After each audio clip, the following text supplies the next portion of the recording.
inside Israel 48 hours into the war. Israeli airstrikes continue in Gaza. Nearly 500 have now died there.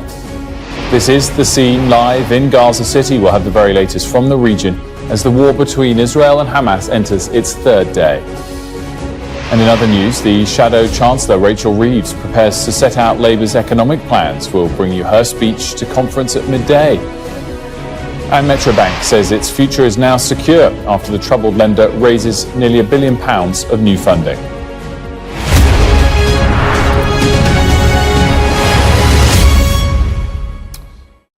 A very good morning to you. The Israeli military says it's still trying to regain control of areas in the south of the country from Hamas fighters who crossed over from Gaza on Saturday morning. The Palestinian militants are said to be in 7 or 8 areas, and Israeli special forces have been brought into 4 of them. These are the main developments. Well, at least 700 people have been killed in Israel and close to 500 in Gaza, with well over 2,000 people injured on each side. Hundreds of people have reportedly been taken hostage by Hamas and have been taken back to Gaza, including grandmothers and children. Communities around the Gaza Strip are gradually being evacuated. Israeli rescue service Zaka says at least 260 bodies have been removed from a music festival which came under Hamas attack. More are expected to be found as paramedic teams continue their work. Well, this morning, Israel's Air Force said over 800 strikes had been conducted in retaliation by missile attack or fighter jet. 300,000 Israeli reservists have now been drafted across Israel, the largest ever such draft, ahead of an anticipated mass ground attack against the Gaza Strip. Well, speaking to Sky News in the last few minutes, Israeli Defense Force spokesperson put the number of people killed in Israel over the weekend into context. You know, we have hundreds of civilians that have been kidnapped into Gaza in a barbaric act. Again, I have some people here that told me this morning that's the largest number of Israelis, Jews killed in one day since the Holocaust. I mean, the scope of this is something different. It was a surprise attack. And again, failures or what we're not happy about, we're going to sit down and learn what happened here. Well, Hamas says it has taken more than 130 hostages from Israel to Gaza, and more people are missing. These are just some of the faces of those believed to be missing. Their families have posted their pictures on social media, desperately seeking more information. Many of the hostages were young people kidnapped from a music festival in the Negev desert, where it's now emerged that 260 people were killed. Witnesses have said that people ran to their cars when they saw rockets being launched from Gaza, but were then attacked by gunmen as they tried to drive to safety. Well, among those kidnapped was 25-year-old Noah Argamani. She was at the Supernova Festival with her boyfriend. Both of them appear to have been dragged away by militants. This is the moment when Noah was kidnapped, put on a motorbike and driven across the desert. She's heard pleading with her captors not to kill her. A video has since been released appearing to show Noah sitting on her own drinking from a bottle, but it's not known where she is. Her father spoke to Israeli media after seeing the footage of her being taken. What can I say? All my life, since she was born, I tried to protect her and hug her and support her and love her. And here, at this difficult moment, at least cheer her up. I couldn't offer her a hand.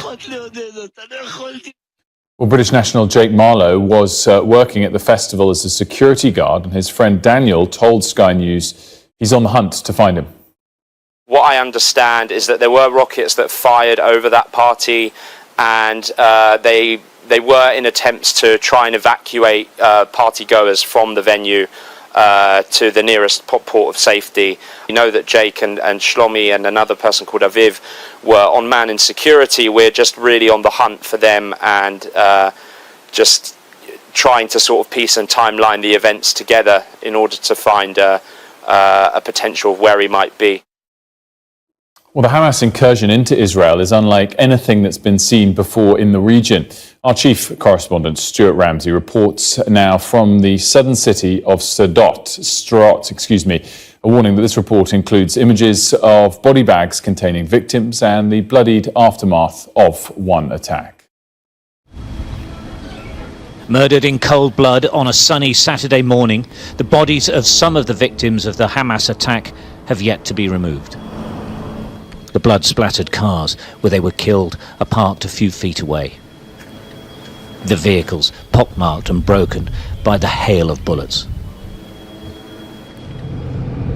This was a coordinated attack on the town of Sderot. The road leading to it is lined with vehicles attacked by Hamas as they drove towards the city in this surprise attack. Some escaped on foot, but many were killed or taken hostage and driven to Gaza.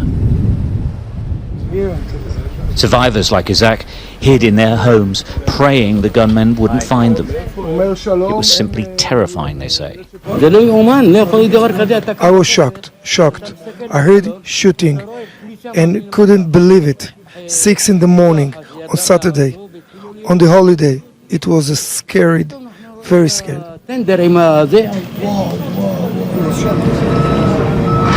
The main police station is destroyed, taken over by the gunmen who killed 20 officers. The scale of what happened here is clearly unfathomable for the people of Israel. Nobody ever thought this was remotely possible. In the end, the defense forces destroyed the station. In many ways, it's a symbol of a security system that simply failed. Even when we as the IDF, one person is killed, we take it as a personal loss and a personal responsibility. Here, where hundreds of people have been killed, we will do the most thorough analysis ever done. We'll learn our lessons. We'll make sure that never happens again. But that's going to be for tomorrow. Today, we have to do everything to protect our civilians, restore peace to the people of Israel, and make sure that Hamas never has the capability again to do this kind of carnage to the people of Israel. The roads heading to southern Israel are eerily quiet. The country is scared and has been scarred by this attack. Security is now everywhere. The only cars in any significant numbers are heading north. On board families moving away from the Gaza borderline with anything they can squeeze in. At a petrol station, we came across SWAT teams.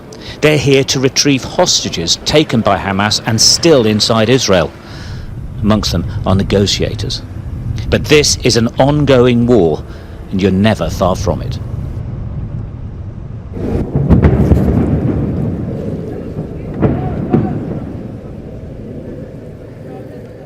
Well, there's jets in the air. That's the sound of the Iron Dome, the Israeli defense system. Soldiers putting on their helmets. You're never quite sure what's happening at any given time out here. The dome is protecting Israel, but it's still unnerving. Say the jets are above us as well, so it's very much an active battlefield in many ways. And the police and the SWAT teams are here because further along the road are where it's believed hostages are still being held. The defense forces are still securing the Gaza border, but there is already a huge build-up of soldiers and hardware. An Israeli incursion is coming, and it will be bloody. The government is in no mood for mercy, and that will inevitably cost the lives of civilians. Stuart Ramsey, Sky News, Southern Israel. We have a bit of breaking news, and it is that the Prime Minister Rishi Sunak will chair a Cobra Emergency Response Committee meeting on the situation in Israel and Gaza later today. And that's all we've got so far. A Cobra meeting this afternoon is expected, the Prime Minister's office is saying. Let's get the latest from our Middle East correspondent, Alistair Bunkel. He's in Jerusalem for us. And Alistair, I'm interested what the mood is today and whether the dominant feeling is still one of utter shock and disbelief. Both of those things and fear. I've lived here for a number of years and I've never ever known Jerusalem like this, and colleagues who work with us who have lived here all their lives say they can't ever remember the place feeling as it does. Everywhere is shut, pretty much. Very few cars on the streets.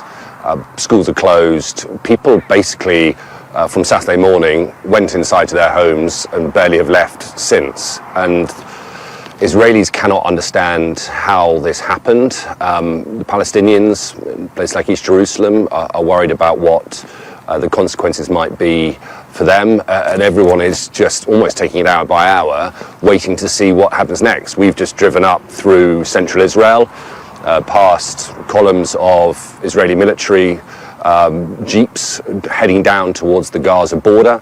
At points there were sort of temporary police roadblocks set up just to slow the traffic. When you go into some of the villages, as you get down towards Gaza, they have makeshift civilian protection at the front of the villages. People who have not been called up to the IDF, generally older men, now at the front of these villages, guarding them basically, because Hamas operatives are still in Israel. The Israelis have managed to repair some of the border fence where the Hamas militants came through on Saturday, but not all of it. And they admitted in a briefing that I was on this morning that some Hamas fighters are still coming into Israel.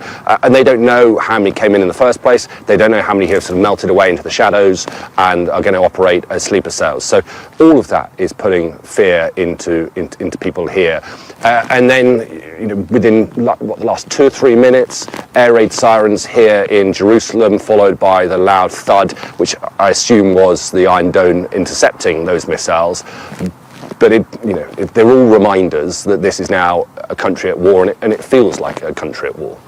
And Ali, you mentioned there those sirens in and around your area, which of course just brings it all home. In terms of the retaliation, what's the latest that you're hearing from your sources about what Israel might ultimately consider? Thus far, very much largely airstrikes. Could that broaden out?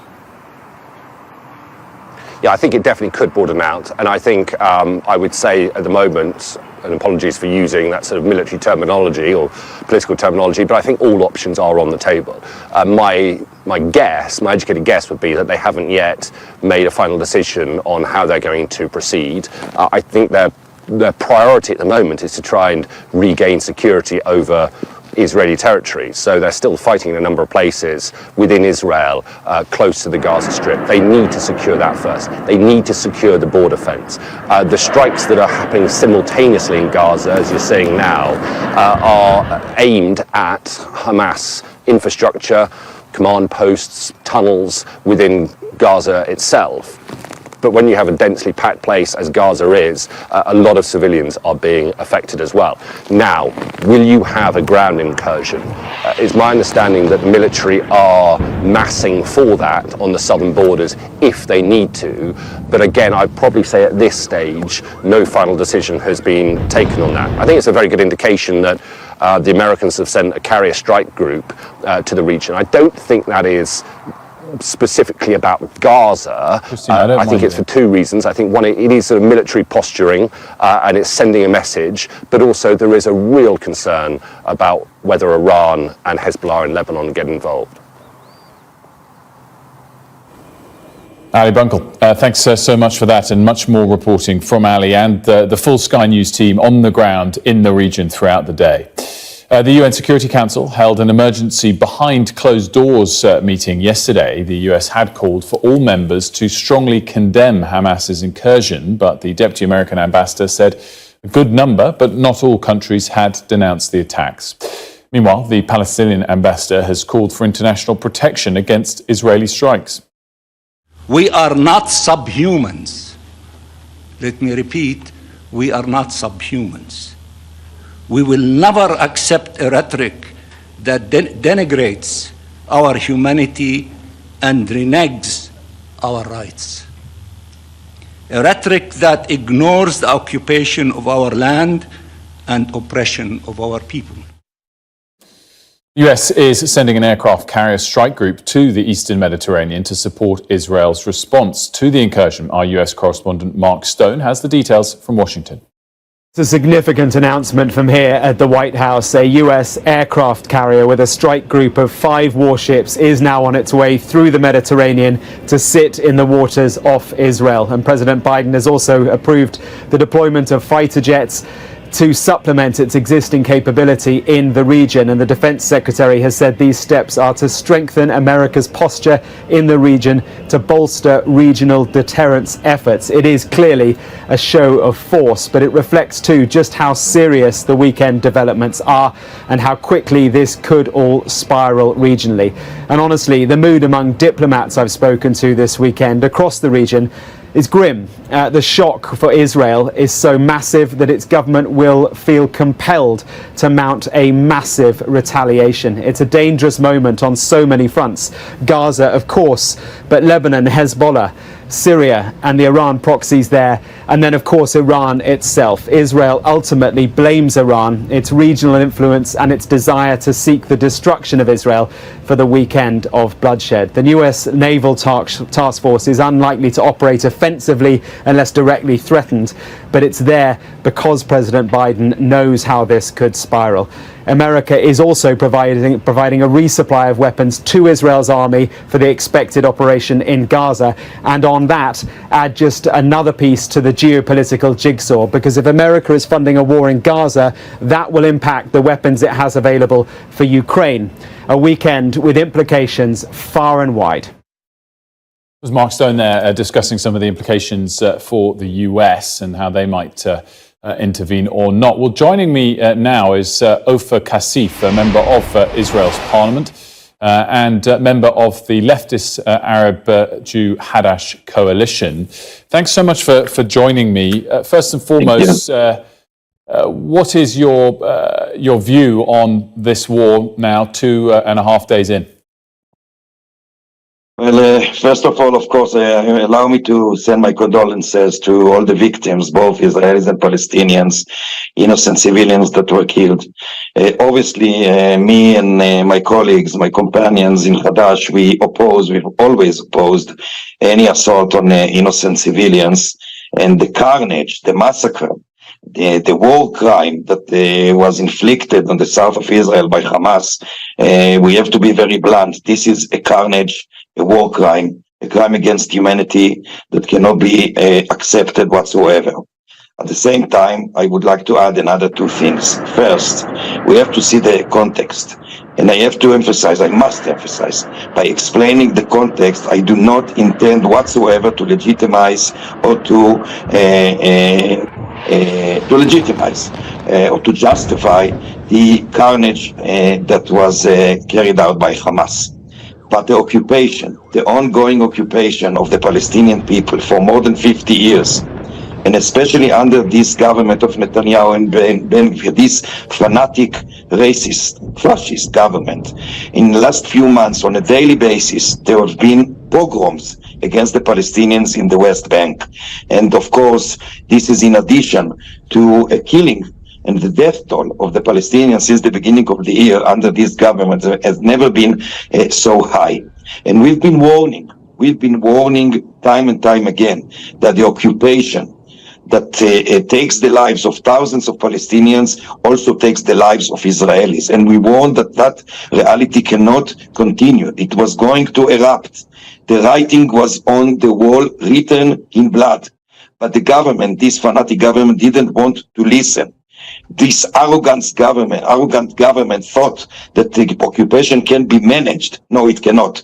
It should be ended for the sake of Palestinians and Israelis alike. And I want to do that. That's the first point. The second point, this incursion into Gaza, the assault on Gaza, which will take and already took the toll of again many innocent civilians, and we oppose any assault on civilians, both in Israel and in the Palestinian occupied territories, and Gaza, which is under an ongoing siege. It's a huge ghetto. So we oppose all of those. And I'm more warning, and I'm calling upon the international community. There is a possibility to stop the bloodshed. More violence against Gaza will not give a solution and security for either side, not the Israelis nor the Palestinians. There's only one solution: ending the occupation and reaching a just peace solution, a Palestinian independence, a Palestinian independent state. Thank you. Beyond the state of Israel. Ofer, that's the only solution. I totally understand your points, and there's just many pushbacks I have. I mean, first, I just have to say that, you said at the top, in no way would you ever want to justify the carnage, though part of your answer that followed at least had elements of justification to it. Absolutely not.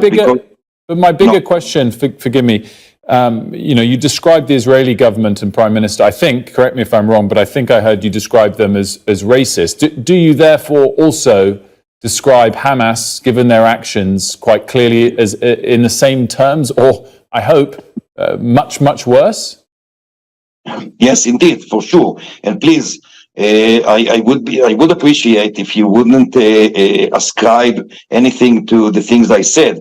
There was no even bit of justification to this carnage. Look, we have to distinguish between the goal and the means. I understand that, but can I just forgive me? Maybe I'll make it simpler then. But yeah. You might not be trying to justify it, but you almost suggested that this sort of attack of some sort was inevitable. It was inevitable, not to the extent that there is anything that illegitimate in that. Absolutely not. I was very, very clear, and if I wasn't, I will say again. This carnage, this massacre is a huge war crime, a crime against humanity. Indeed, there are racist ideas and racist deeds in the Hamas organization, and even worse than that. I saw pictures, I saw photos, I've got messages from many friends in the south of Israel. Unfortunately, a very good friend of mine from one of the kibbutzim around Gaza wrote to me WhatsApp that she was never so afraid, and I think this was the last words she wrote in her life, because she just a few minutes after she wrote to me, a very good friend of mine, she was butchered with her husband by Hamas. So what I'm saying is with a great pain, but there's no justification whatsoever. I saw pictures that reminded me of the Holocaust from the southern of Israel. There were Nazi elements in this carnage.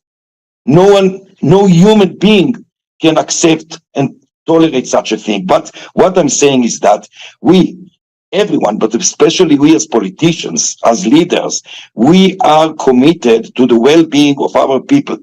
And in order to achieve this well-being for Palestinians and Israelis alike, we must be rational. We should not act upon our guts, but upon our mind. And that means ending the occupation. Now, inevitable, it's not because such a carnage was again accepted, but inevitable to the extent that people that live under a brutal occupation for so many years cannot and will not just stand still without doing anything. History teaches us that. That doesn't mean that such a carnage should have been occurred. Absolutely not. Never. Forgive me, Ofer, just because we have a couple of minutes left, and I just wanted to round things off by asking you whether you believe that it is likely but right for Israel not to respond now, and potentially involving ground troops. I mean, do you think that is likely, and do you think that would be right? I get the history and how you are trying to frame it, but the reality is 2 days old. And there was a brutal ground attack on Israeli territory. Do you think that a legitimate response does not involve something similar? It's not a matter. First of all, it's not legitimate to assault innocent civilians, and as you mentioned before, I think with one of the former interviewed, I think that you said that Gaza is so crowded that there's no way to attack without killing a huge amount of civilians. This is not legitimate. But as I said before, and I would like to say again, it's not what I'm interested in is to put an end to the bloodshed. I want the both peoples of the land, Palestinians and Israelis, Arabs and Jews and all the others. I want everybody to live in peace, in prosperity, and in security. And the attack on Gaza is not going to deliver that. The only thing that may deliver security and prosperity to both peoples is a peace, a just peace, accords between Israel and the Palestinians, and that means a total end to the occupation. Mm-hmm. But nothing justifies such a carnage that we saw 2 days ago. Nothing at all whatsoever. Ofer, thank you for joining us. Thank you. In the past half hour, the Prime Minister's been speaking at an event in Newark where he was asked by our political correspondent Rob Powell about the situation in Israel. Many of you will have seen what's happened over the past 36 hours in Israel, and the scenes are truly, truly horrifying. And as I said yesterday, this is not a time for equivocation. Right? We should just be straightforward in what's happening here, and that's that Hamas and the people that support Hamas are fully responsible for appalling acts of terrorism. We should call it out for what it is. Citizens of Israel are being murdered, innocent people have been kidnapped, including children. Obviously that's shocking and it's horrifying, and they should be held accountable for that. And what I've said to the Israeli Prime Minister is that we will provide all the support that they need to make sure that Israel can defend itself against these kinds of attacks. Now, we already have a very long-standing relationship with Israel. We're one of their strongest allies. We've provided in the past the kinds of equipment that they've used to defend themselves over the past couple of days. And as I said to the Prime Minister, we will continue to provide, whether that's diplomatic, intelligence or security support as they need. I'm chairing a COBRA of my ministerial colleagues this afternoon when we'll continue to discuss the situation, but we're in close dialogue with our Israeli counterparts, and I know all of you will join me in wanting to stand steadfast with the people of Israel at this very difficult time for them. Prime Minister there, who confirmed he'll be holding a COBRA meeting this afternoon. We'll also have a special programme on the Israel-Hamas war hosted by Mark Austin in Jerusalem, 9 o'clock tonight here on Sky News.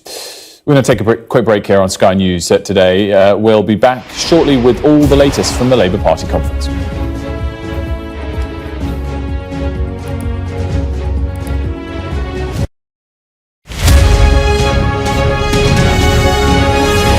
I'm Dan Whitehead and I'm Sky News' West of England correspondent.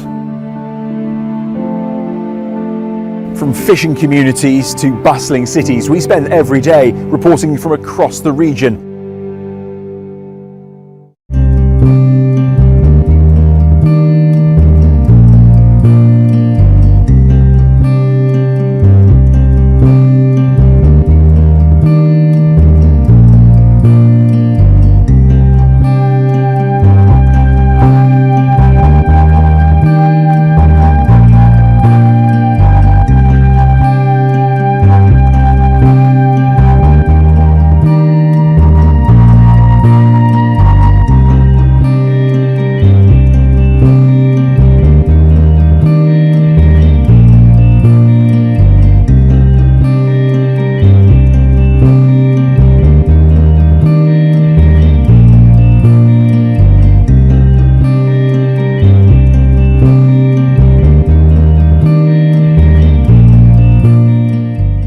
There's always more to the news than a headline. We want to discover, to delve a little deeper, to find out what's really going on. Explanation, analysis, the people at the heart of every story. I'm Neil Patterson, and this is the Sky News Daily Podcast. Alex Crawford joining us now from Ukraine. Their personal possessions are all scattered around the place. Our economics and data editor, Ed Conway, try and make sense of the big numbers for us. Things can change incredibly quickly, and that's what they have done. So, by the end, we'll hopefully all understand what's going on in the world just that little better. Available wherever you get your podcasts.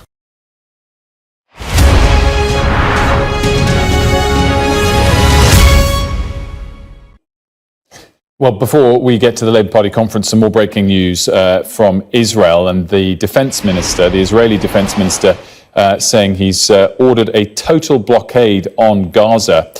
No electricity, no food, no fuel is the quote from the Israeli defence minister. Of course, as Ali Bunker was reporting for us earlier, we await to see what scale of ground retaliation they do order. Airstrikes, some 800 or so, have already taken place, and this blockade seemingly to be added to the list of retaliatory steps. Israeli Defence Minister saying no electricity, no food, no fuel to get into Gaza. Now, speaking at the Labour Party conference, the Shadow Foreign Secretary David Lammy was clear in his party's support for Israel. Labour utterly condemns Hamas's appalling attack on Israel. There is never a justification for terrorism. Labour stands firmly in support of Israel's right to defend itself, rescue hostages, and protect its citizens. It was a little bit earlier this morning. Let's go to our political correspondent, Maria Aurora, who does indeed join us live now. And Mari, talk us through, I guess, the reaction there that we heard from David Lammy and others towards this war, but also what else is on the agenda today at the conference. Well, Wilfred, today the theme of Labour conference is business. It's all about money, which is why we are seeing Rachel Reeves, the Shadow Chancellor, giving a speech later today at about 12 p.m. in the conference centre. But as you say, the entire conference has been massively overshadowed by the horrific events unfolding in Israel and Gaza. And that's why you saw that clip there of the Shadow Foreign Secretary, David Lammy, being very, very clear about Labour's position when it comes to support for Israel and the condemnation of those attacks from Hamas in Israel. But also what was interesting, there were a few other points in David Lammy's speech that I found quite intriguing. So he was heavily critical of Rishi Sunak and Rishi Sunak's government when it came to human rights. The kind of floated idea of leaving the ECHR, David Lammy massively condemned that. He's criticised the possibility at all of leaving the ECHR. He also accused the Home Secretary, Suella Braverman, of targeting LGBT refugees and saying that Labour would not do that and would stand up for LGBT refugees. That actually got the loudest cheer, the loudest applause of his entire speech, which was very interesting. He also talked about outlining a new whistleblowing scheme to turn a fight on kleptocracy, trying to say that actually under the Tories, the UK has been a host, a place to be able to clean dirty money from nations like Putin's Russia, for instance, and how Labour would turn that around and turn the UK into more of an anti-corruption nation rather than a dirty money nation. Now, going back to those events unfolding in Israel and Gaza, we also had on the breakfast show this morning Rachel Reeves, Shadow Chancellor, who also echoed some of the same words we heard from David Lammy about Labour's position on Israel and on Hamas. David has been very clear and unequivocal about Labour's support for Israel, for the people of Israel, their right to defend themselves, their right to protect civilians, the right to get hostages back. We've been absolutely categorical about that. You see there Rachel Reeves saying that she's absolutely categorical about Labour's position on Israel and support for Israel. And that's, as we know, because the Labour Party has been massively tainted by anti-Semitism over the years, especially under Jeremy Corbyn, and they are desperate to make sure that they continue to have that clean break from what was happening under Jeremy Corbyn and what has been happening under Keir Starmer and the clean-up operation. So the real key moment at Labour conference will be if any backbenchers, any dissenting voices start to crop up at any fringe events today, tomorrow or Wednesday about what is happening between Israel and Palestine. And if that is the case, how the Labour front bench respond accordingly. That will be a key test for Keir Starmer. Mari, thanks so much. And by the way, the Shadow Chancellor Rachel Reeves' speech will be live here on Sky News at midday. You're watching Sky News Today. Coming up, we'll be looking at Israel's likely response to the incursion by Hamas as hundreds of bodies are found at the site of a music festival in Israel. We'll be right back.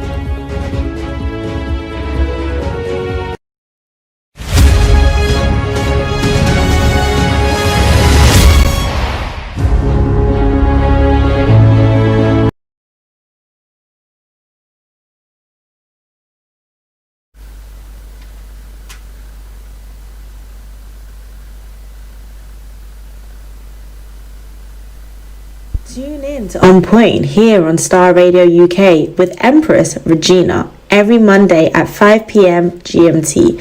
Looking forward to your company. Hi guys, this is your friend Uruj from SendWave. SendWave is a money transfer app that is used by people all over the world to send money to their loved ones in Africa.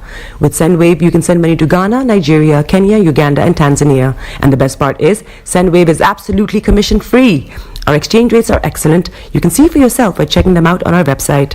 So how do you use SendWave? SendWave is an app that you can download onto your phone from the App Store or Google Play Store. The app is free to download. After downloading it, just open the app and enter your name, email, and phone number. That's it. You're good to go.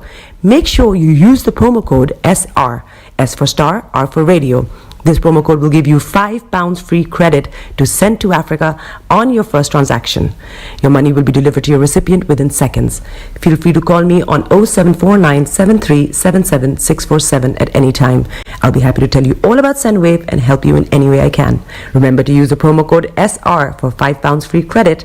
Medasse. Hi everyone, it's your girl BB Clement, the author of How to Go From Employee to Entrepreneur and the host of your weekly business show, BB Means Business, the show where we discuss everything you ever wanted to know about business but you were afraid to ask. How do I start my business? How do I raise the finance? How do I grow my business? Where am I going to find my customers? Join me every Tuesday at 1:30 p.m. on Starr Radio UK to get all the information and tips that you need to become a successful entrepreneur and become financially free. Remember, don't let life dictate to you. Rather, put your signature on life. Getting onto the property ladder has never been easy until now. Join us this and every Thursday from 7 p.m. to 8:30 p.m. live on the Property Hour show on Starr Radio UK, where we talk to mortgage brokers, property developers, estate agents, landlord, tenant, property consultants on how to invest or get into the property business and make money. You can't afford to miss this. The Property Hour show is your best source into the property industry.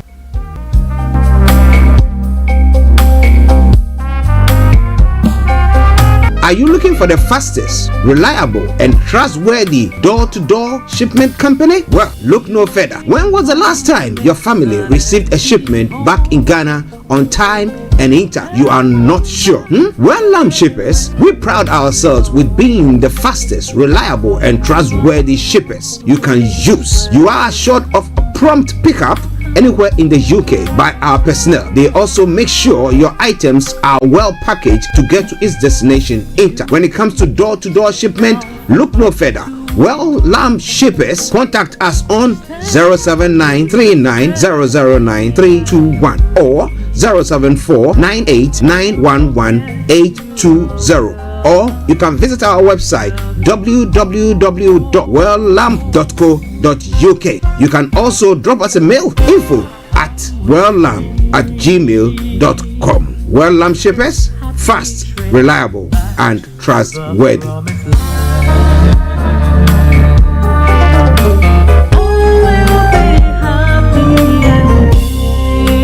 Hi there. Are you dreaming of owning your own house in Ghana? Then you will need a well-documented piece of land that is free from troubles.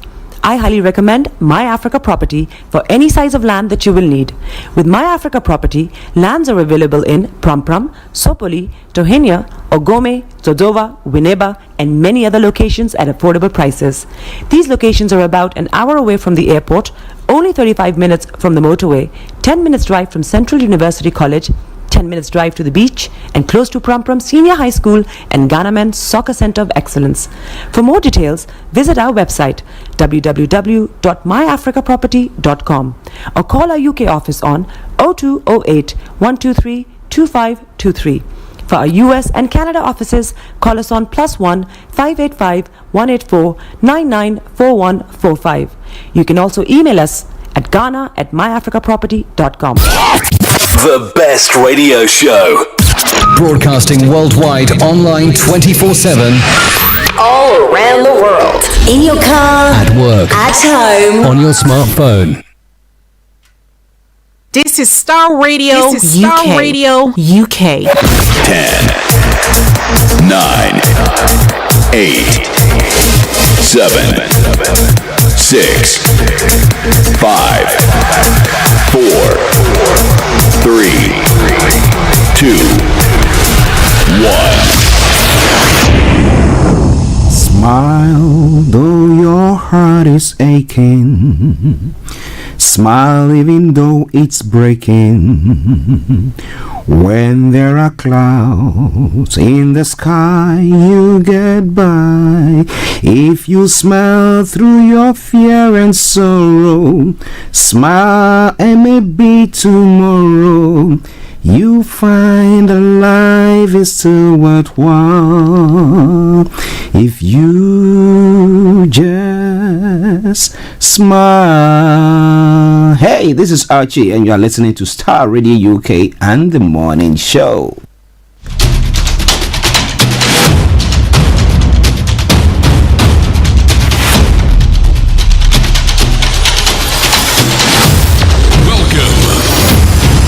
This is Starr Radio. This is UK. Starr Radio UK. This is Starr Radio UK.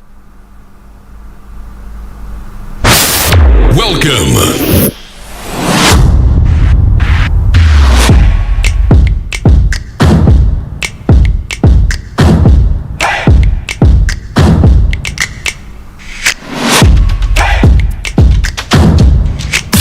Broadcasting worldwide, online 24/7. Starr Radio UK.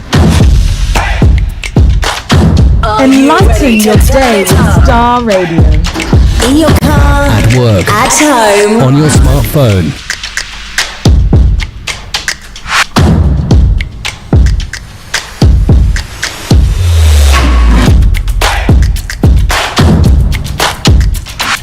Starr Radio. Radio for the people, by the people. Okay, let me say massive good morning, good afternoon, good evening, good dawn to you wherever you might be on planet Earth, and those of you on other planets as well. I want to salute each and every one of you and welcome you to the 9th day of October, the year 2023. Time now 10:42 or 10:43 from the House of London, and it is the Monday edition of the morning show. Well, I remain yours sincerely. This is the morning show with Archie. Aha! And let me say good morning to my producer himself, Mr. Francis Guy, and my colleague, co-presenter, Mr. Olayomi, HRH leader Pallien, all the way in Cyprus. Yasan Tua and Mr. Pallien, I salute each and every one of you, and I say good morning to Mr. Frank Davids, also in town, to Felix, all the way in Aberdeen. Yes, Kojodi, wherever you are this morning, I salute you as well, and to the family as well, my girls. Mr. Dan Tabiri, CEO of JL Accountancy Services, our money man, I salute you, Mrs. Evelyn Tabiri, yeah, and the girls, massive good morning to you all, and let me say good morning to Chief Sunday all the way in Benin. Yes, Chief. Good morning to you. Thank God for what He's doing in our lives. Yes. And let me say good morning also to Bishop Adeshina Adeyemo. Yes, Professor Banji Akintoye. Good morning to you there. Olakunle, good morning. It's a Maxwell. Good morning to you. And let me say good morning also to Moiwa, Charlie, how are you doing? And to Rachel, yes, my Rachel, massive good morning to you as well. And to as many of you who have tuned in this morning to listen to us on the Starr Radio UK morning show. As I did say, yes, the 9th day of October. But what is going to happen today? Well, program outline, I'm going to bring you the quote of the day for the weather forecast to follow soon, and the travel update. We'll have Mr. Olayomi on standby, where we'll see whether he'll be able to bring us information pertaining to what is happening in Nigeria. But there are a few posts that we have put across there. Some good news coming from the Beninois. Well, talking about the freedom of Chisande Igboho. But as I've said, well, I don't think Nigeria is a destination for him, so he's going to be living in Benin for the time being. But whatever it is, I want to salute each and every one of them there as well. And And also, let me say, after that, we'll be having a look at some of the stories making around the sad story that happened in Israel. And the Gaza Strip, what is happening there? Where or how do you see whatever is going on? How can we result or get to a place where there's going to be amicable settlement of these banter that seem to be going on? Some are saying that it's something that will never end. It's something that is going to be, I mean, whatever you do, you can pray heaven and earth, you can fast all the fast that you want to fast. It's something that's going to happen, and therefore that is going to be. But the question is, don't you think that there's a way of having living peaceably with all men? Well, the good book or the Bible says that as much as you can, or it depends on you, live peaceably with all men. Can they do that? Well. Some people are saying they're being marginalized, and therefore they also have to stand up for themselves. But what do you think about all that? I want you to feel free. You can make your thoughts known for us, and the way forward from there as well. Let me say good morning to KB Botsman as well for the wonderful program yesterday on the Faith Talk, where he had some a counselor from the Croydon Council and one advocate as well, all appearing on the show, looking at the knife crimes that is happening in Croydon area and the way forward there as well. Whether there's going to be an amicable settlement of whatever thing that has gone on is a question on the lips or the mouth of most people, especially parents. But wherever you are this morning, I salute you, and as you share the broadcast with your friends and loved ones and invite them to like our page. It is Starr Radio UK. It is your favorite African and Caribbean radio station in London, bringing the time now to almost 10:47. But stay tuned, don't you go away. So as I did say earlier on, let's look at the quote for the day. It says, your character forms a large part of the foundation of your life. Your character forms a large part of the foundation of your life. So what is that about? Well, I'm going to bring you more from there as well. And then let's move on straight to the weather front. How or what has the weather got in store for us today? For those of you in London and the southeastern part of the UK, this is what you're going to be seeing today. So the weather over the weekend, we had stormy weather in up north. That is in Scotland area. It was bad. There were floods and stuff like that. But I hope that all our friends and loved ones are all okay. Felix, let me know how you are doing. I don't know whether Aberdeen suffered a great hit like that, but let me know how you are feeling there as well. That's my brother Felix for you. Okay. Now, this afternoon, we'll continue seeing extensive sunshine and unseasonably warm conditions throughout. Now, little to no cloud around until the end of the day. Now, overnight, we'll see frequent clear spells, though some areas may see some cloud move in during the early hours and dawn, staying dry and mild throughout. The temperatures will be ranging between 24 and 12. UV level is going to be moderate. Pollution is going to be low. Sunset 18:21 and sunrise for tomorrow morning 07:14 hours. And that brings us to the end of the weather forecast. And it is Starr Radio UK, your favorite African and Caribbean radio station in London. As we say, make hay while the sun shines. So if you want to make hay, you better make hay, because there are lots and loads and lots that is happening there. But wherever you are, don't touch the dial. Starr Radio UK, your favorite African and Caribbean radio station in London. We are going to take you straight to the travel update. So stay tuned. Let me bring you this, and then we'll move on quickly to that. All right then.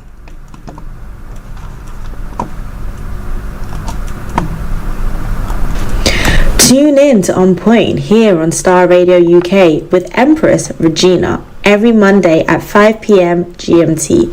Looking forward to your company. Okay, so let's move on straight to the travels. What is happening with travel this morning?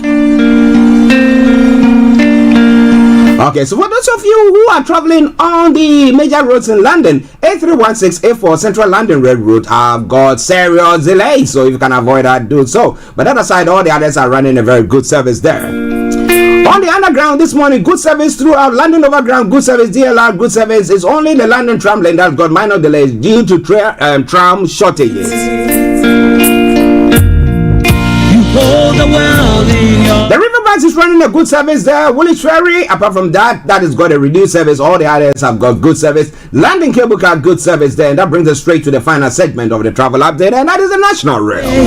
So the National Rail this morning, cross country has got minor delays. West Transpenine Express special service, Heathrow Express minor delays, London North Eastern Railway special service, Northern Rail special service, Scott Rail special service, and South Eastern Railway has got minor delays. That aside, all the others are running a very, very, very, very good service. But that's why I say good morning, good afternoon, good evening, good dawn to you, wherever you might be on planet Earth. Enjoy your commute for today. But you know what? Continue to keep those eyes on the roads.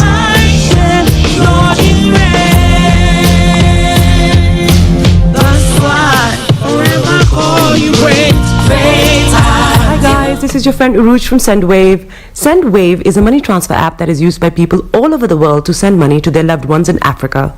With SendWave, you can send money to Ghana, Nigeria, Kenya, Uganda, and Tanzania. And the best part is, SendWave is absolutely commission-free. Our exchange rates are excellent. You can see for yourself by checking them out on our website. So how do you use SendWave? SendWave is an app that you can download onto your phone from the App Store or Google Play Store. The app is free to download.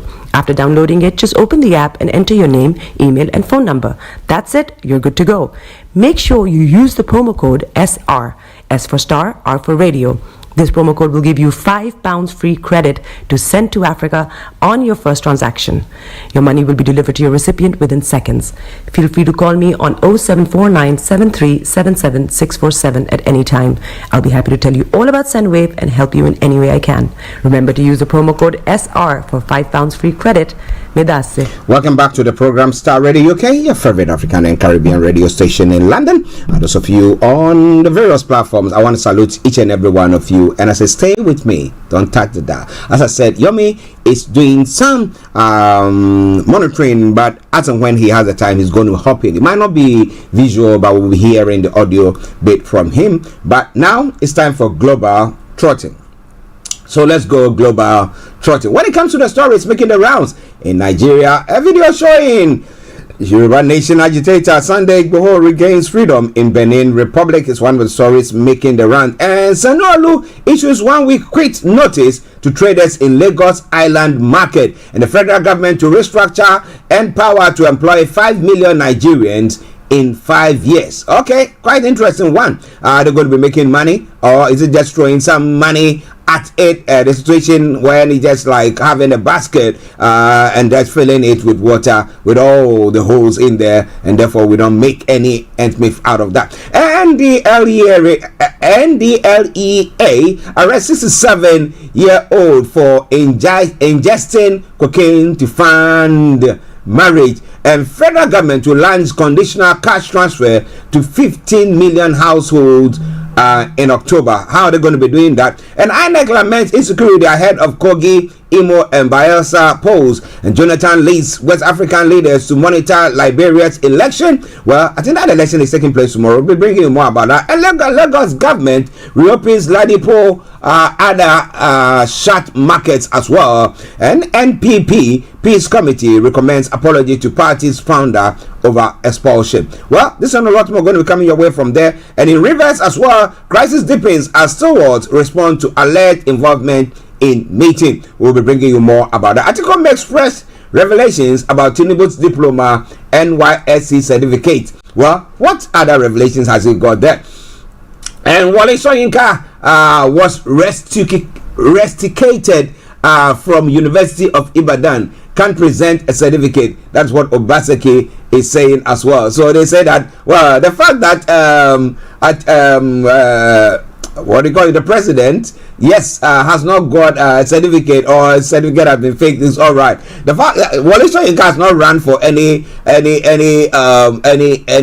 what do we call it, position in the country as president or senator or whatever, or governor. He's not, has he? Well, you know, we want to compare notes when there are nothing to be compared. We always want to. We don't want to. I mean, point out the wrong things, but will try to score points or equalization policy. But what do you think about all that? More going to be coming your way from there. In other stories as well, South African Muslims voice solidarity with Palestine in new war with Israel. And France suspends visas, leaving students from Sahel anxious. The diplomatic fallout between France and Sahel countries is causing uncertainty and anxiety among students who intend to go to Paris to study.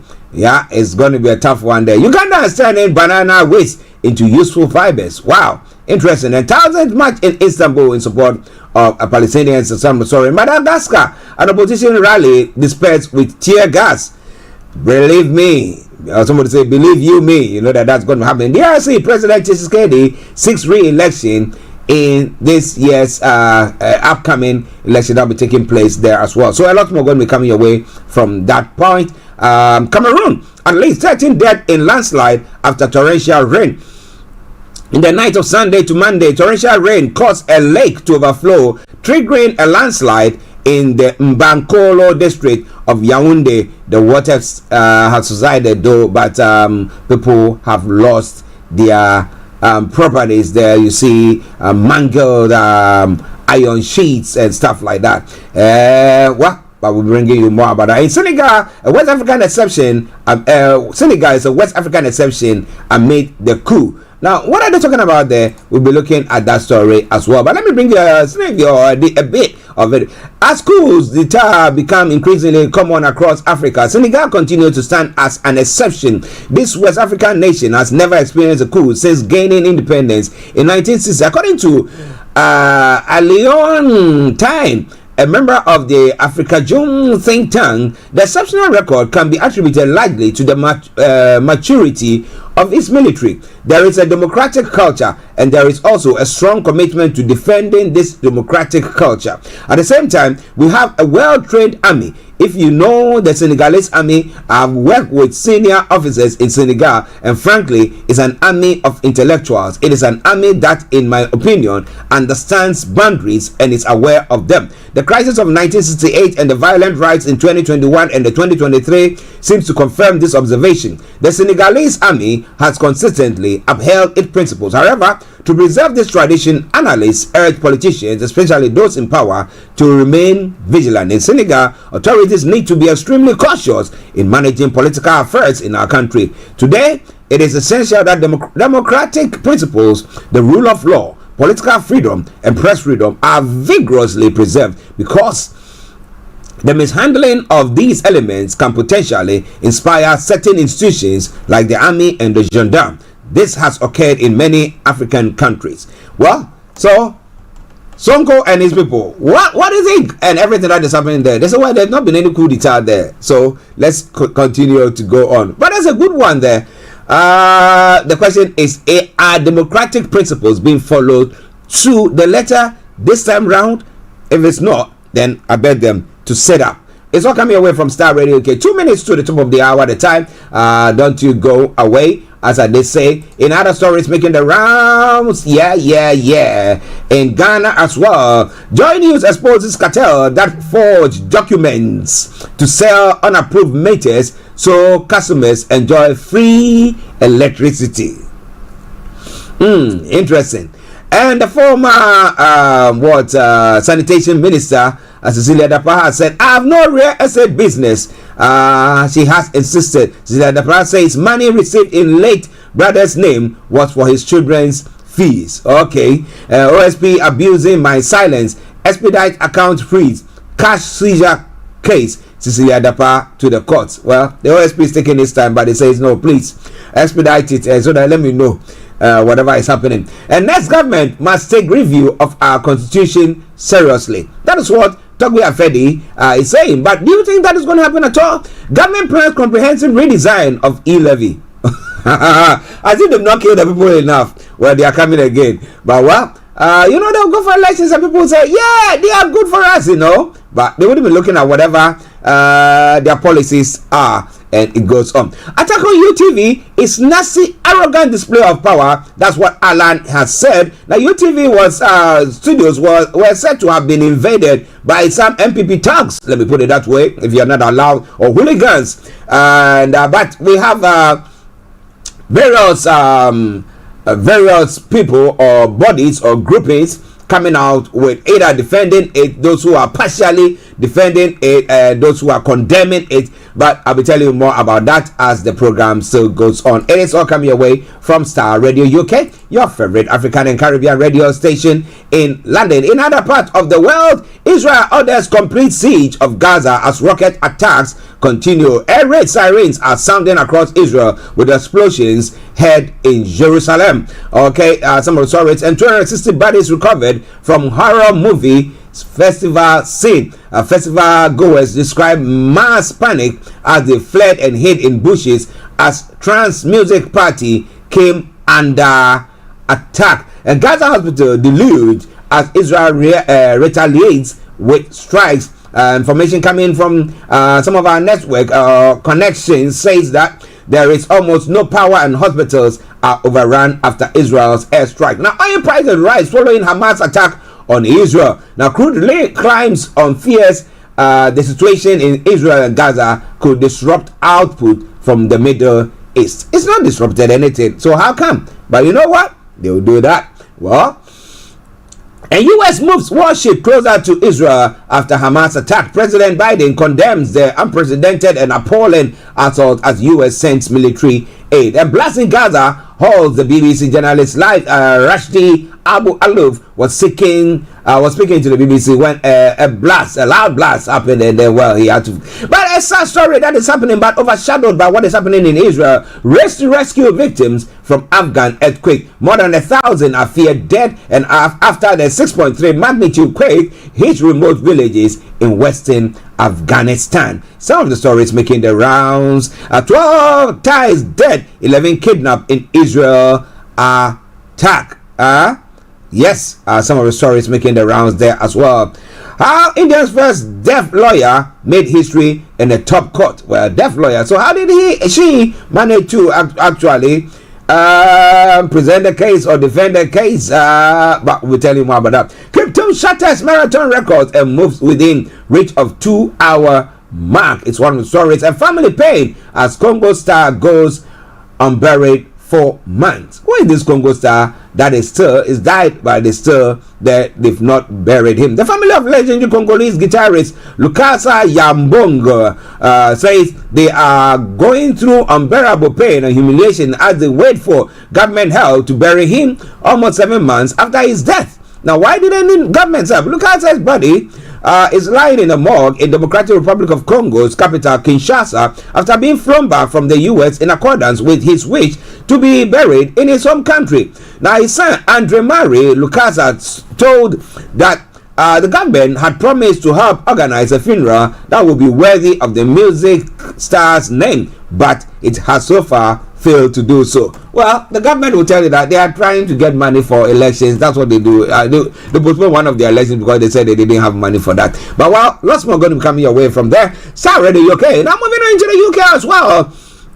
A British man, 20 killed in Hamas attack is a story. Nathaniel Young was serving with the Israeli military when he was killed on the Gaza border and planned to shut war crimes probe concern. That's what the minister is saying. Veterans Minister Johnny Mercer suspected UK Special Forces may have unlawfully killed unarmed Afghans. Well, a Metro Bank strikes late night rescue deal. The lender raises extra funds for investors after a weekend of intense speculation about its future. We thank God that has happened. And Rwanda Supreme Court showdown. What do we know? The Supreme Court case will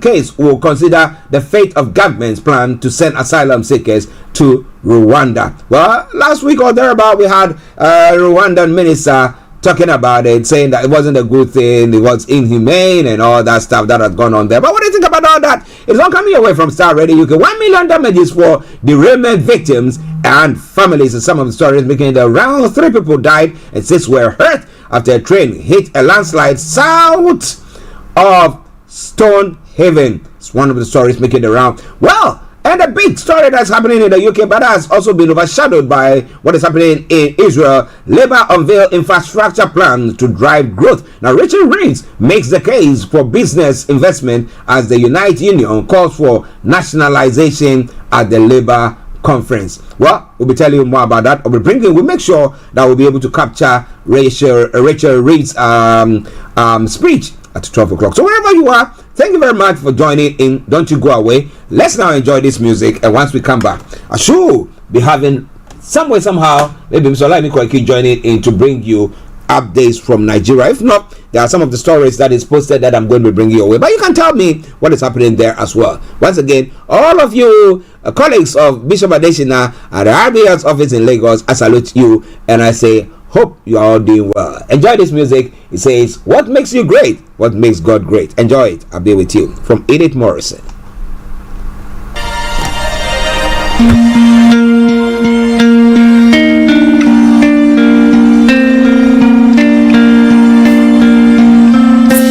Love for you runs deep. All of you makes my heart beat. You make a doubt they fade, Jesus, and that's what makes you great. You hold the world in your hands, the hand that made me who I am. Same God now, yesterday, and forevermore. And that's what makes you great. You are God.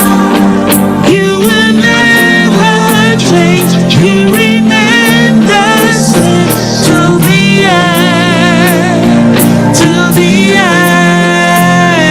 You are God. One who took my pain, took away my shame. Lord, you reign. That's why forever call you great. Great are you, Lord. Great are you, Lord. Greatly to be praised. Great are you, Lord. Great are you, Lord. 'Cause I celebrate. Love for you runs deep. All of you makes my heart beat. You make a dog fade, and that's what makes you great. You are God. You will never change. You remain the same till the end. Till the end. You are God. One who took my pain, took away my shame. Lord, you reign. That's why forever call you great. Great are you, Lord. Great are you, Lord. Greatly to be praised. Great are you, Lord. Great are you, Lord. 'Cause I celebrate. Holy, holy, God Almighty. This is Starr Radio UK. I worship you. Are you ready to turn it up? In your car, At work, at home, on your smartphone. I worship you. Holy, holy, God Almighty. I worship you. Guys, have you booked your ticket for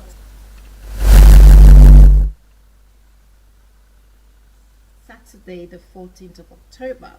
I will be speaking at this event. This is the Global Real Estate Wealth Summit happening here in London, Saturday, 14th of October, literally 11 more days. Have you booked your ticket? Do you want to know how to get started in real estate? Do you want to know where all the off-market deals can be found? Do you want to grow your network, which in turn grow your net worth? Do you want to know how to invest in property with other people's money? Now, I will be talking to you about that. Do you want to know how to be wealthy? Generational wealth through property? Then in that case, you want to join us on the 14th of October. And let me tell you something. The most amazing thing about this summit is the fact that you get 90 days mentorship. Do you understand what that means? Please let me explain it to you. 90 days, that's 3 months with every single speaker. You get to speak to them, you get to pick their brains, you get to run things by them. You literally get handheld by 9 speakers or 8 speakers for a total of 90 days. Guys, I don't even know that. For me, this is priceless. My investment journey, my property journey literally catapulted. In fact, is that the right word? It literally went to the next level when I got a mentor, and I only had 3 days with that mentor. You are gonna have 90 days. Guys, I don't know, if you can't take this opportunity, I cannot help you. But I look forward to seeing you on Saturday, the 14th of October, 2023 in London. Go to my link and find yourself a way to book that ticket. I'll see you soon. Bye. Tune in to On Point here on Star Radio UK with Empress Regina every Monday at 5 p.m. GMT. Looking forward to your company. Hi guys, this is your friend Uruj from SendWave. SendWave is a money transfer app that is used by people all over the world to send money to their loved ones in Africa. With SendWave, you can send money to Ghana, Nigeria, Kenya, Uganda, and Tanzania. And the best part is, SendWave is absolutely commission free. Our exchange rates are excellent. You can see for yourself by checking them out on our website. So how do you use SendWave? SendWave is an app that you can download onto your phone from the App Store or Google Play Store. The app is free to download. After downloading it, just open the app and enter your name, email, and phone number. That's it. You're good to go. Make sure you use the promo code SR. S for Star, R for Radio. This promo code will give you £5 free credit to send to Africa on your first transaction. Your money will be delivered to your recipient within seconds. Feel free to call me on 0749 7377 647 at any time. I'll be happy to tell you all about SendWave and help you in any way I can. Remember to use the promo code SR for £5 free credit. Medasse. Everywhere you go, Afrobeat reggae dancehall taking over. Everywhere you go, Afrobeat reggae dancehall taking over. Yo, what's up, people? This is a boy Raskin Bobo One. Tune in every day, every night at the Star Radio UK with the big man them Archie. When I say Orta, you say fire. Welcome back to the program Star Radio UK, your favorite African and Caribbean radio station in London. Let me say good morning to Oluremi. Hey, Kilako, I hope you are doing very, very well. Thank you very much for your salutation. I hope, as we say on this platform, Nigeria, they didn't happen to you and everything is doing very, very well. And as we say, may Nigeria not happen to any one of us, but it is Star Radio UK. Now, as I did say, Yomi is monitoring few events here and there, but let me bring you some of the stories that we have that is coming from Nigeria, and as and when we have him, he will slip in with all the necessary information that we need to bring your way. The topmost of the stories that's making the rounds, and when I heard it this morning, early this morning, and then I was so pleased with it, and I know that it will please most of our listeners on this platform. Yoruba Nation, they call him the agitator. Sunday Igboho has regained freedom in Benin Republic, reveals his next move. After 2 years and 3 months in detention in the Republic of Benin, Sunday Igboho Ademo has regained his freedom. The frontline Yoruba Nation agitator was arrested in July 2021 while trying to board a flight to Germany to escape from the authorities. It was confirmed that Igboho was freed on Sunday, October 8th, after meeting all his bail conditions for his release.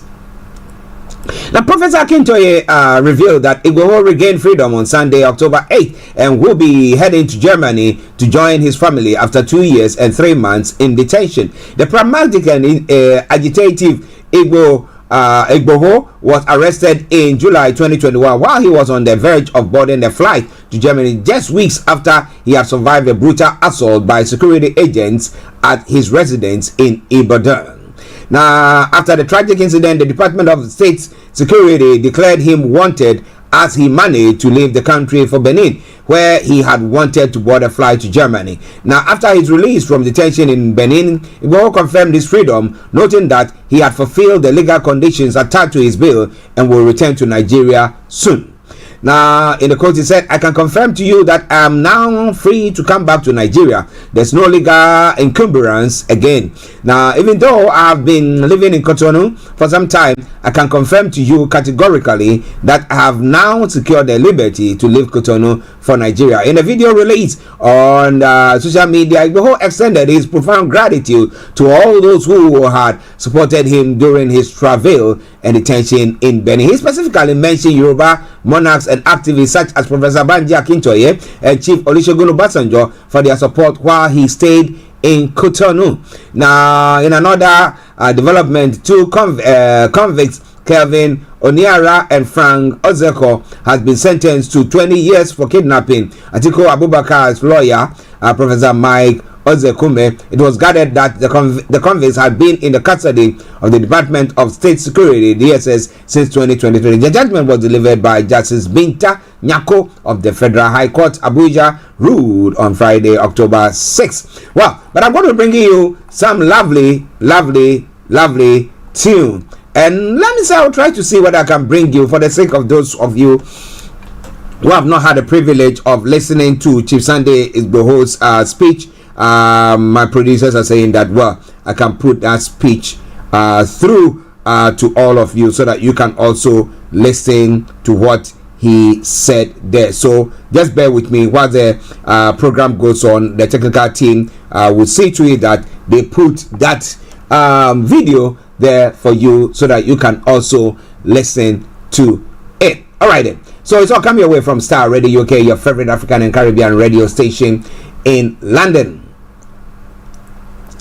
Now, Atiku says no matter new attempt to twist facts, Tinubu's INEC certificate is forgery. And Atiku's aide says federal government is planning to gag media ahead of the release FBI's final files on Tinubu. Well, you can gag some people, but you cannot gag all the people, because you can't gag me. All right. And the others that you try to gag that you cannot also gag, but it's going to be a lot there. But wherever you are, don't touch the dial at all. Whilst I try my best to bring you what you gotta know or what you need to know when it comes to what is happening in the place. What do you call it? Niger. Stay tuned. Let's take a quick break because I'll be bringing you Chief Sunday Igboho's speech on visual. Bear with me. Tune in to On Point here on Starr Radio UK with Empress Regina every Monday at 5 p.m. GMT. Looking forward to your company. Hi guys, this is your friend Uruj from SendWave. SendWave is a money transfer app that is used by people all over the world to send money to their loved ones in Africa. With SendWave, you can send money to Ghana, Nigeria, Kenya, Uganda, and Tanzania. And the best part is, SendWave is absolutely commission-free. Our exchange rates are excellent. You can see for yourself by checking them out on our website. So how do you use SendWave? SendWave is an app that you can download onto your phone from the App Store or Google Play Store. The app is free to download. After downloading it, just open the app and enter your name, email, and phone number. That's it. You're good to go. Make sure you use the promo code SR. S for Star, R for Radio. This promo code will give you £5 free credit to send to Africa on your first transaction. Your money will be delivered to your recipient within seconds. Feel free to call me on 0749 7377 647 at any time. I'll be happy to tell you all about SendWave and help you in any way I can. Remember to use the promo code SR for £5 free credit.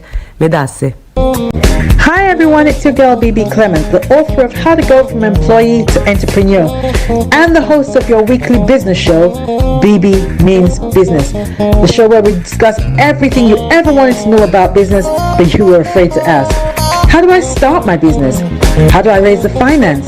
How do I grow my business? Where am I going to find my customers? Join me every Tuesday at 1:30 p.m. on Starr Radio UK to get all the information and tips that you need to become a successful entrepreneur and become financially free. Remember, don't let life dictate to you. Rather, put your signature on life. Okay, welcome back to the program. It is Star Radio UK. Ladies I'm going to bring you the voice of Dr. Chief Sunday Igboho, whose release was captured yesterday or was given. He had a release from the authorities in Benin yesterday, and so he's now free to. He said he's free to come to Nigeria, but. Yes, so we're going to be going on. Is he going to come into the country for his mother's funeral or whatever? But let's just be quiet and just listen to his statement that he made yesterday. Good day, everyone. I remain myself, Chief Sunday Adeyemo, aka Igboho. First of all, my sincere appreciation goes to God Almighty, the Master of the universe, for making this day. I want to say a big thank you to all Yoruba sons and daughters all over the world for the love and support before and after the loss of my dear mother. Though she still kept at the morgue, waiting for me to come and give her the befitting burial that she deserves. I give special thanks to President Talon of Benin Republic and to all members of his cabinet. My gratitude goes to my hero father, Professor Banji Akitoye, and Professor Wole Soyinka for the support in the course of the struggle. My God reward you, Baba, for your standing courageously for Yoruba nation and for me. You promised to stand by me through my ordeal in Benin Republic, and you have fulfilled your promise. I will not forget to appreciate former President Olusegun Obasanjo, Baba Ayo Adebanjo, for their roles. Even though only God gives freedom, let me use this opportunity to say thank you to all religion leaders, pastor, alpha, and the traditional worshipper for the prayer day and night. Our royal fathers, Oba and Chief in Yoruba land, your love and support is so appreciated. But we need more of your support to deliver our land from the slavery of the Fulani, because Yoruba land is ours.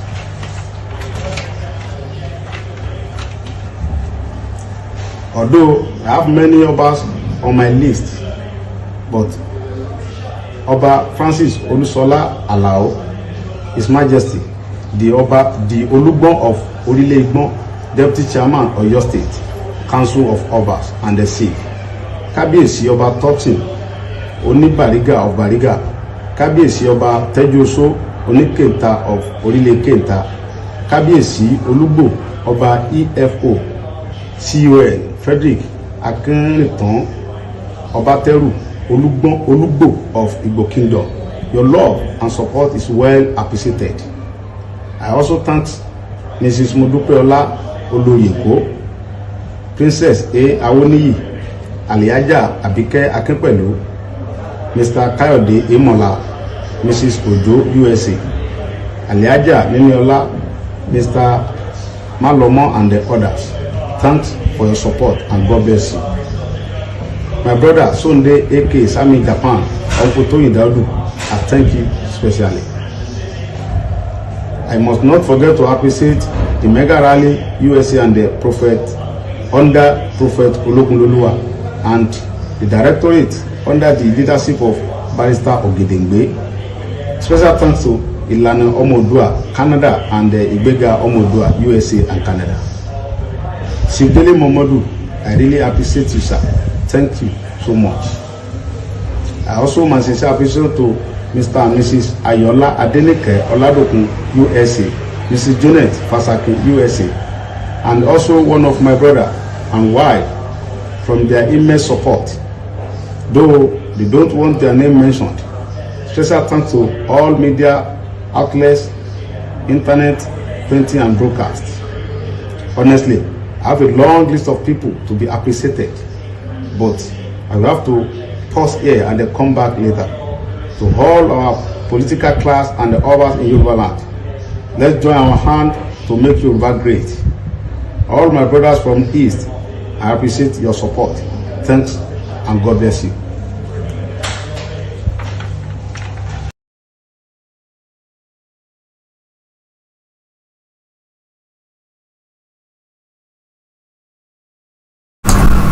Well, that that was a speech from Chief Dr. Sunday Igboho, a live one for you that I captured as well. But wherever you are this morning listening to us from, don't you worry, I'll bring you a very lovely tune that I've lined up, Arebani by Jeanette, after the updates from Nigeria. And I know those who are supporting him will be celebrating like no man's business. As I did say earlier on, Olayomi Koiki is monitoring events, and therefore once he is free, he's on a standby. So once he is free, he'll be hopping in. If not, we'll be bringing you everything that we need to know as the days and the weeks unfold. But we thank God for him being released after he's met all his bail conditions. But it's going to be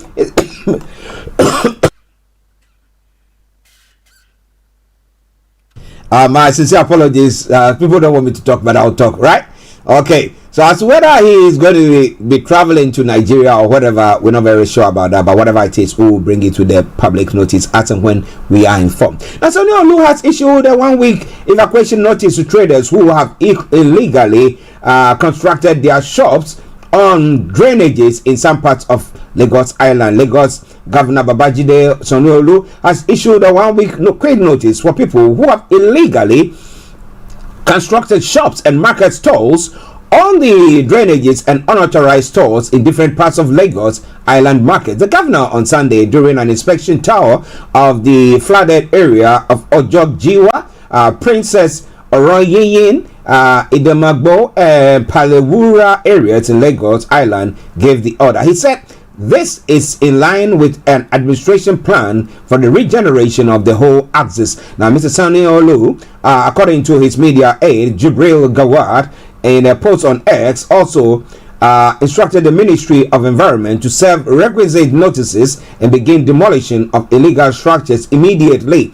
Now, Mr. Governor assured Lagosians that the regeneration of the Lagos Island axis has started already, Mr. Gawad wrote. Mr. Governor also inspected Bombata markets, Peluwura markets, King Odo School, which is under reconstruction, and others. He gave a 1-week notice to Bombata market traders and said the whole axis will be regenerated. Listeners, it is Starr Radio UK. It is your favorite African and Caribbean radio station in London.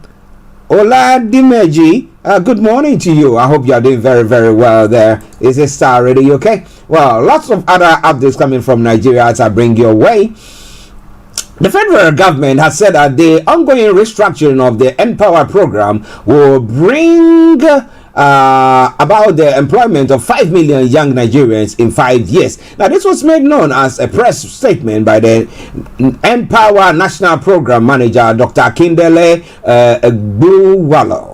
Now, he appealed to Nigerians to understand the rationale behind the temporary suspension of the Empower program and the subsequent restructuring it is undergoing, saying the federal government was working to restore confidence in the program. According to Dr. Egbuwalo, now the restructuring and transformation will also birth an expanded program to reach beneficiaries aged between 18 and 40. The previous age limit was 35. So, an allowance for 5 years more. So it will encompass lots of other people on that front. But it's all coming away from Starr Radio UK. Maybe you're listening to us and there are some other stories making the rounds that you want to bring your way to our way. Why not? Starr Radio UK. We're here to bring you everything that you need to know. Let me bring you the story and then we'll move on to what is happening pertaining to this certificate and all is malarkey. The Independent National Electoral Commission has expressed concerns over the rising insecurity ahead of November 11 governorship election in Imo,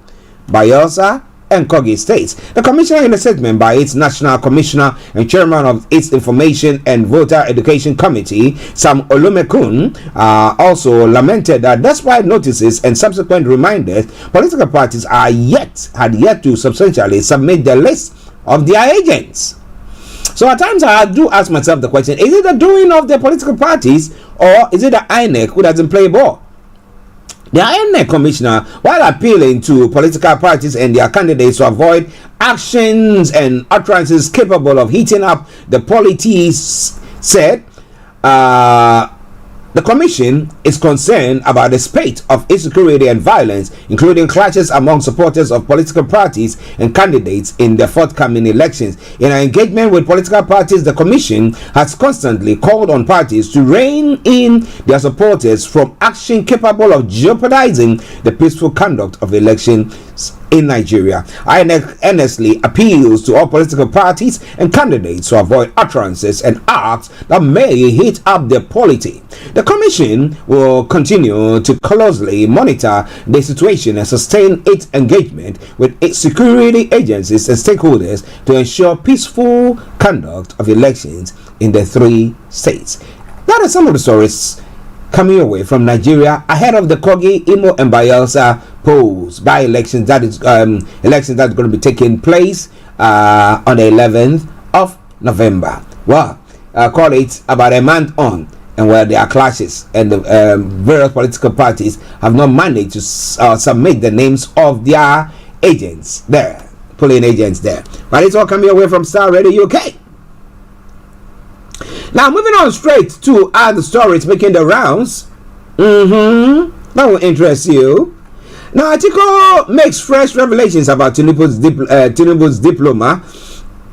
The NYSC certificates, as said. Presidential candidate for the new People's Democratic Party, Atiku Abubakar, has made fresh reservations about President Bola Tinubu's diploma and National Youth Service Corps certificates. Atiku, who also allegedly was alleged that some of the presidential aides had commenced a campaign of propaganda to further confuse Nigerians about the forgery allegations against the president, however, advised Tinubu to tread the path of honor by resigning from his office. Boy, oh boy, I know this is not going to happen nowhere. Now, similarly, Atiku has alleged that Tinubu administration has already perfected an elaborate and sinister plot to gag the media ahead of the release of recordings containing his criminal investigations by the Federal Bureau of Investigation, as the FBI. In a statement by his federal media advisor, Paul Ibe, Atiku said, since Tuesday last week, when the position regarding President Bola Tinubu's educational qualifications came to the fore in the United States, there have been several attempts to twist the facts of the matter, which deliberately aim to confuse the mind of the public concerning the matter. Now, some media aides to the president have come out openly to push back on the narrative, which some media houses, especially one, have persistently slanted their story to justify a corrupted interpretation of the facts in the position.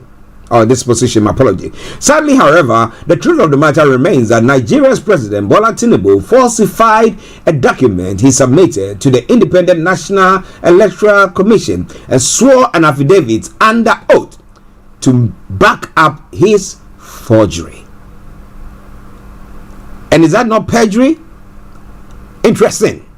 Now, on page 26 of the position, which is publicly available, the registrar of the Chicago State University, Caleb Westberg, under oath, was asked a simple question that CSU has determined that it does not have true and correct copy of the diploma issued to Bola Tinubu in 1979. Correct?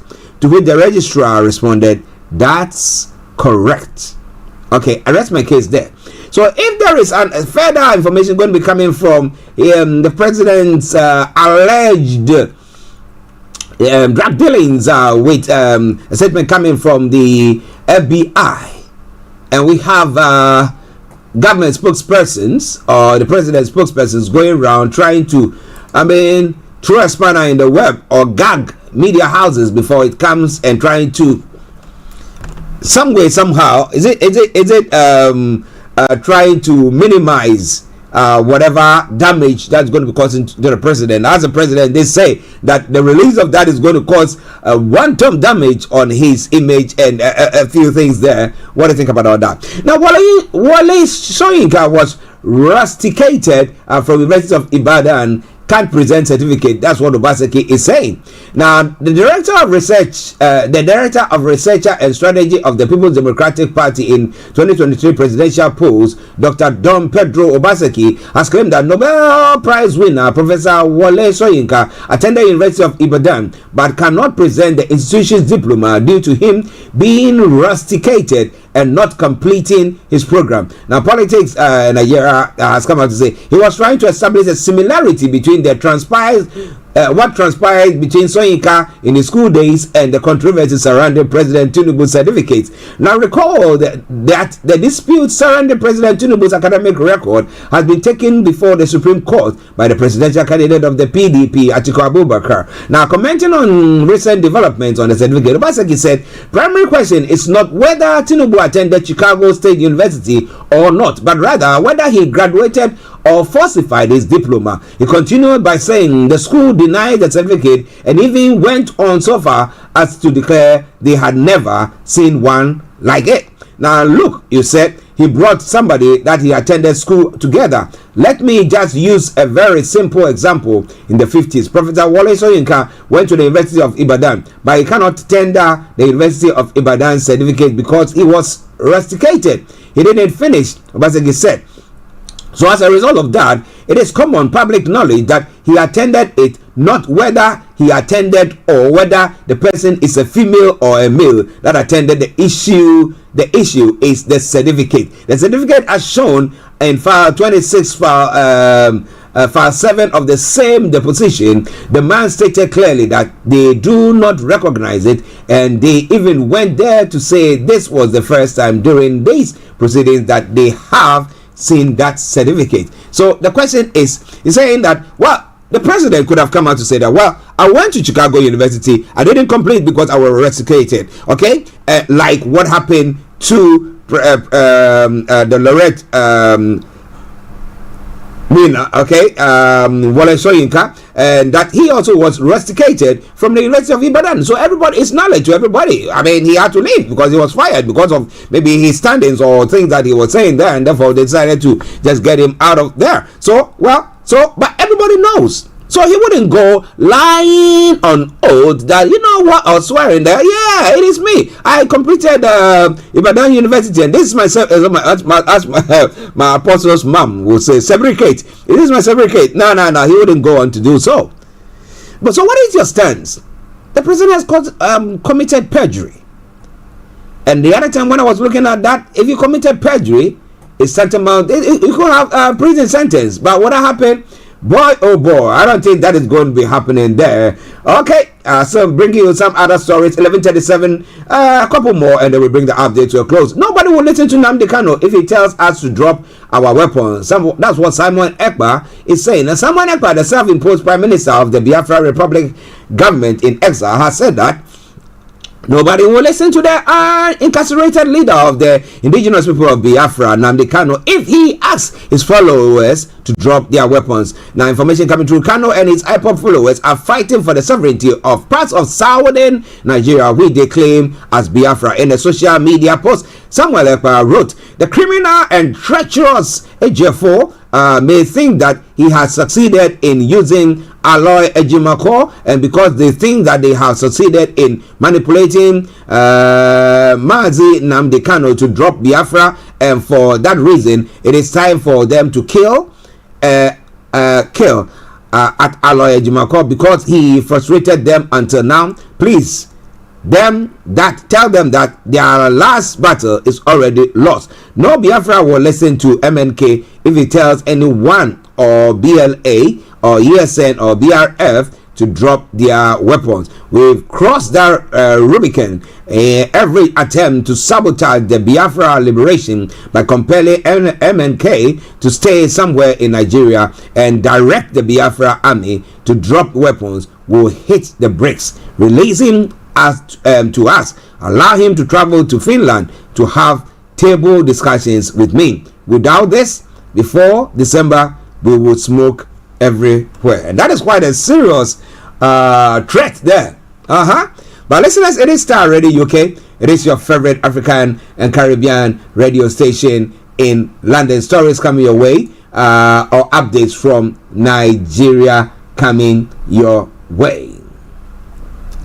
Well, one other one from Atiko's camp once again, and then we bring that to a close. I should have picked it up earlier on. Former Vice President and People's Democratic Republic presidential candidate in February 25th election, Atiku Abubakar, has said no matter how hard President Bola Tinubu and his agents try to twist the fact the president remained guilty of forgery. Atiku has also alleged that some of the president's aides had commenced a campaign propaganda to further confuse Nigerians about the forgery allegations against the president. However, advised Tinubu to tread the president advised Tinubu to tread the path of honor by resigning from his office. Listeners, this is where I bring the updates from Nigeria to close. But I'm going to bring you some lovely tune that I've lined up nicely for you today. And as I did say, 12 o'clock I'll be taking you to the Labour Party conference where we'll be having the Shadow Chancellor Reeves making a speech there. So just bear with me, don't you go away. I'm going to make sure I'm going to do that, but we'll be going global trotting to bring all the stories that you need to know. But before then, let's enjoy this song from Jeanette. It says Arabani. And that is in honor of Chief Sunday who has gotten his freedom from Benin, and therefore has the privilege or everything if you want to travel out of the country. So stay tuned, don't you go away.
The best radio show. Broadcasting worldwide, online 24/7. Around the world. In your car, at work, at home, on your smartphone.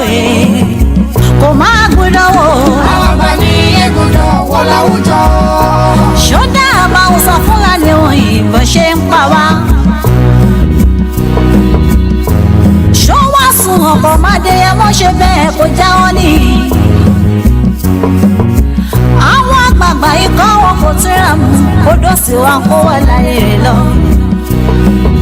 Ó máa ṣe òye kò máa gbọ́dọ̀ wò. Àlọ́bà ní ẹ̀gbọ́dọ̀ wọ láwùjọ.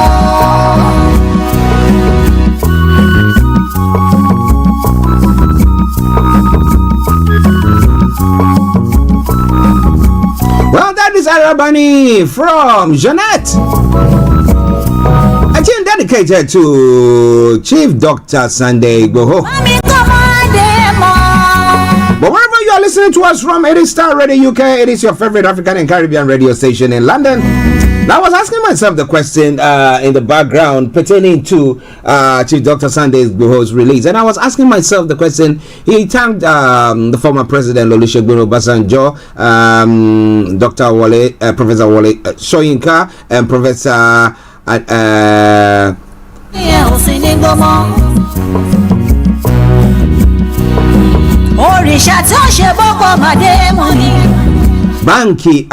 Banji Akintoye. My apologies there, Banji Akintoye.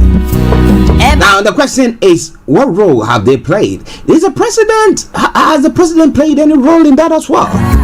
Or is it that the Beninois leadership, President Tolon and his people, they decided, you know what, let's leave them? Or maybe his visit to the president, Tinubu, might be, hey, you know what, give it some time and then you can release him. Is that what has happened there?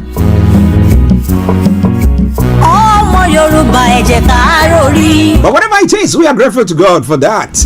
And I tell you all the time, you stand for the right. As I'm standing for the right, it will cost you your life. I remember last time when I spoke to Dr. Chief Sunday Igboho, and I was telling him that, well, you know, fighting for a cause is quite a dangerous one. It could cause you to lose a lot of things. It might even cause you at a point to lose your life. I mean, you know what? But if you believe in it, you stand for it, because posterity will be the judge of all that. You'll be fighting for maybe your children, as we say. The good book says something there, you know. It said a righteous person leave inheritance for his children's children. One of the inheritance that you can give to your children is granting them freedom to be able to develop to their full potentials wherever they might be. This is Starr Radio UK. This is the morning show, the Monday edition. As I did say earlier on, I'll be taking you to the Labour conference that is happening in Liverpool sometime at 12 o'clock, when we will be having Rachel Reeves bringing, that's the shadow, the shadow. It's not the finance minister, that was the chancellor of the exchequer, bringing you her statement or a speech at the conference. So wherever you are, stay tuned and don't touch the dial. Let's take this quick commercial break, and once I come back, we'll continue with the morning show. Tomorrow, BB Clement will be coming your way with BB Means Business. But then, before then, Hi everyone, it's your girl BB Clement, the author of How to Go from Employee to Entrepreneur, and the host of your weekly business show, BB Means Business, the show where we discuss everything you ever wanted to know about business but you were afraid to ask. How do I start my business? How do I raise the finance? How do I grow my business? Where am I going to find my customers? Join me every Tuesday at 1:30 p.m. on Starr Radio UK to get all the information and tips that you need to become a successful entrepreneur and become financially free. Remember, don't let life dictate to you. Rather, put your signature on life. Everywhere you go, Afrobeat reggae dancer taking over. Everywhere you go, Afrobeat reggae dancer taking over.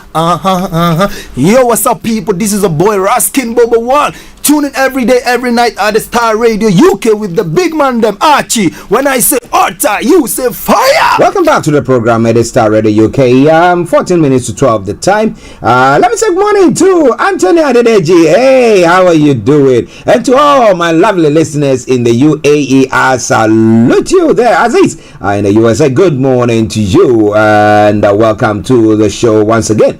Now let's move on straight to some of the other stories making the rounds this morning on the African continent. Well, Jonathan leads West African leaders to monitor Liberia's election. Former President Goodluck Jonathan has led the election observer mission of West African Elders Forum, that's WAIF, to Liberia for the country's 2023 general election. This was disclosed in a statement by the National Publicity Secretary of Interparty Advisory Council of Nigeria, IPAC, Chinere Oge Kalu. The presidential election taking place on Tuesday, October 10, that's tomorrow, in Liberia, has attracted more than a passing interest of the international community of Democrats like IPAC, whose national chairman Yabaji Yusuf Sani is leading a delegation of IPAC's observation mission team made up of political parties leaders from Nigeria. The statement read as well. It notes efforts by undemocratic forces to reverse gains made in entrenching democracy in the West African sub-region in recent times have become a cause for serious concerns around the globe, especially in Nigeria, because Nigeria, when it comes to the giant of Africa, Nigeria is, and therefore they should be virtually not should be, they are the ones who actually call the shots when it comes to Africa. But are they taking their places?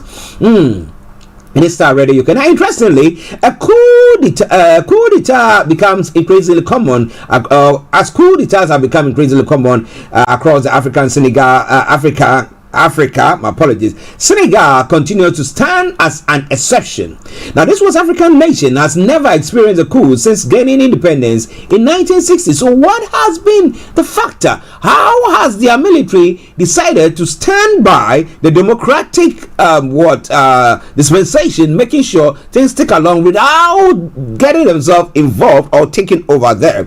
Now, there is a democratic culture, and there is also a strong commitment to defending the democratic culture. At the same time, we have a well-trained army. If you know the Senegalese army, if it's the president, the writer says, I've worked with senior officers in Senegal, and frankly, it is an army of intellectuals. It's an army that, in my opinion, understands the boundaries and is aware of them. So, what is making Senegal stand out in the sub-regional area?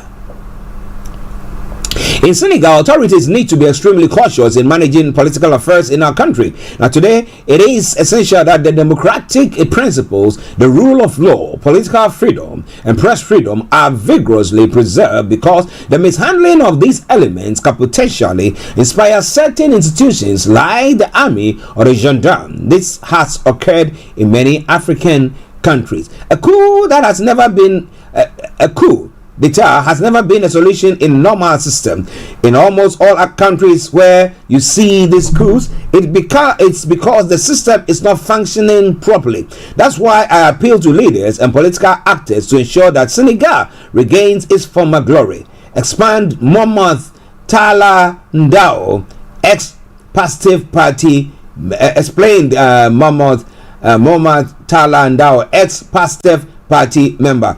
This image is being severely tarnished by the deteriorating political climate as the country heads towards a crucial presidential election in February 25. And the question that's in February, okay, 25. But the question is, are they being fair, the leadership, or are they taking the laws into their own hands now? That's one of the stories making the rounds. In other parts of Africa as well, in Egypt, well, Egyptian police have shot dead 2 Israeli tourists, and that is a very, very sad story there as well. How the innocent got caught up in all this. And Morocco, World Bank, and IMF hold annual meeting in Marrakesh. It's one of the stories making the rounds there as well. Now, torrential rain during the night of Sunday, October 8 to Monday, October 9, that's today, have triggered a landslide which destroyed parts of Mbakolo neighborhood around 25 kilometers from Yaoundé.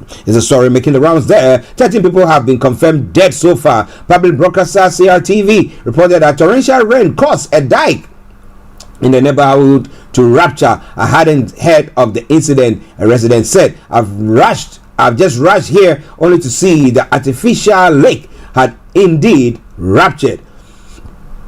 I see this and I see injured people being evacuated and sent to the hospital. There are people that we know that live in the neighborhood. They are still unaccounted for. Dawuda Osmanu, that divisional officer of the Yaoundé district where Mbakolo is located, warned that the death toll could still rise. He added that the firefighters were on the scene supervising the search and rescue operation. Public broadcaster CRTV reported that around 30 houses have been destroyed.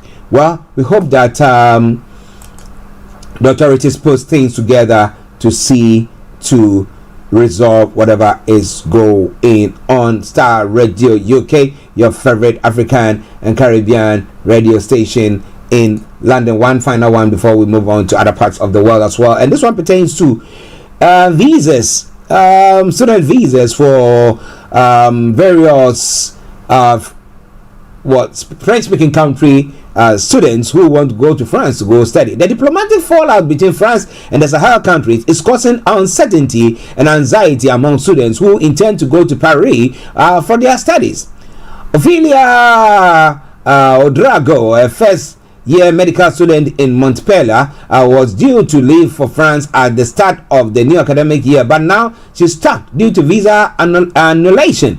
I'm taking the distance learning course because unfortunately I wasn't able to leave because my passport was blocked at the consulate due to the suspension of visas. So I contacted my university and my preparatory school, and which gave me the opportunity to take these distance learning course, said Ophelia Odrago, a medical student. Now, thousands of students from Burkina Faso, Mali, and Niger are now stranded after French consular services were closed for security reasons. According to Paris, the likes of Ophelia have to follow up on their classes online, a situation that wasn't planned for giving her medicine courses. Boy, oh boy, face to face, even we couldn't account for it. Talk less online studies, but it's all coming your way from Starr Radio UK. It is your favorite African and Caribbean radio station in London. Okay, now moving on straight to some other stories. This time around in Ghana as well, just a couple of them. I promise you I'll be bringing you that statement from Rachel Reeves, the Shadow Chancellor at the Labour conference that is taking place in Leeds. Now, attack on UTV is nasty, arrogant display of power. Okay. The former Trade and Industry Minister Alan Sherman Ting has said the attack on Accra-based TV station was a clear show of power by the attackers. The Ghana Police Service has disclosed that 16 persons have been arrested for invading the UT studios on Saturday evening, following a complaint from the Despite Media Group and Ministry of Information that certain people have invaded the studios of UTV this evening. The police proceeded to the scene and arrested 16 persons in connection with the incident. They are currently at the police station assisting investigation, Ghana Police Service added in the brief statement. However, commenting on the development on a tweet on Sunday, Mr. Chairman called on for the immediate prosecution of all individuals involved in the act. In the quote, he said, "I strongly condemn yesterday's attack on members of the UTV Ghana #United Showbiz program, which is a blatant violation of freedom of the media and free speech, two fundamental principles enshrined in our constitution. The incident was a wanton display of arrogance of power and discipline, issues that have hindered our progress as a nation for far too long. Our constitution, particularly Article 162, strongly safeguards the independence of the media and vehemently opposes any interference or harassment based on editorial opinions, views, or contents," Mr. Chairman Ting said. He continued, "I commend the swift response of our law enforcement agencies in addressing the incident. It is utmost important that we protect and uphold the media independent and hold those responsible for this attack accountable." He further called for the immediate and just prosecution of all individuals involved, adding that we have resoundly conveyed that such actions have no place in our democratic society.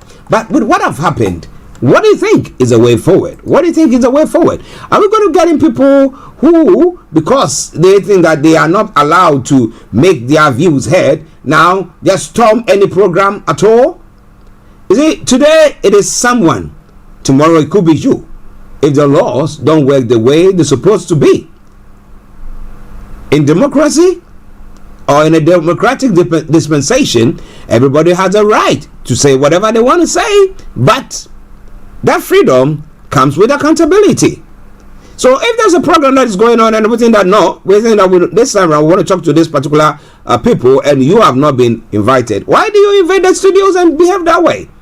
Well. He calls it an arrogance.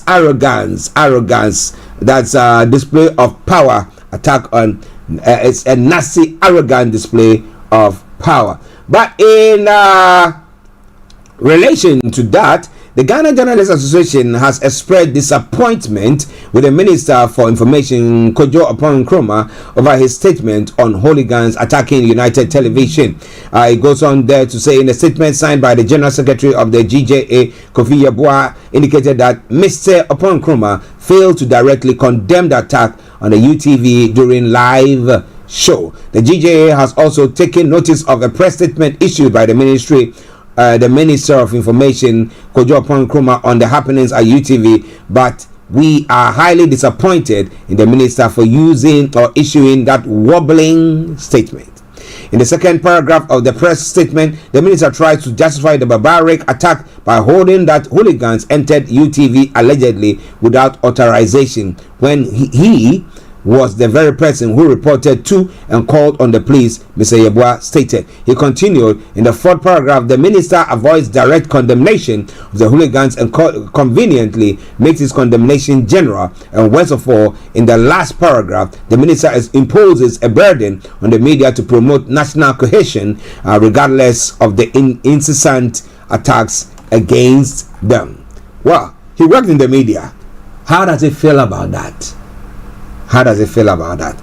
My listeners, this is all coming your way from Starr Radio UK, your favorite African and Caribbean radio station in London. Okay? Let's move on to other parts of the world, and then we can bring the program to close because I told you I'll be taking you to the Labour conference, and therefore we will not be bringing you HRH today. We'll be taking you to the Labour conference that is taking place in Leeds. Well, we all woke up Sunday morning to this sad occurrence. Yep. Now, so is it Saturday morning? It's Saturday morning. Is it? I'm confused.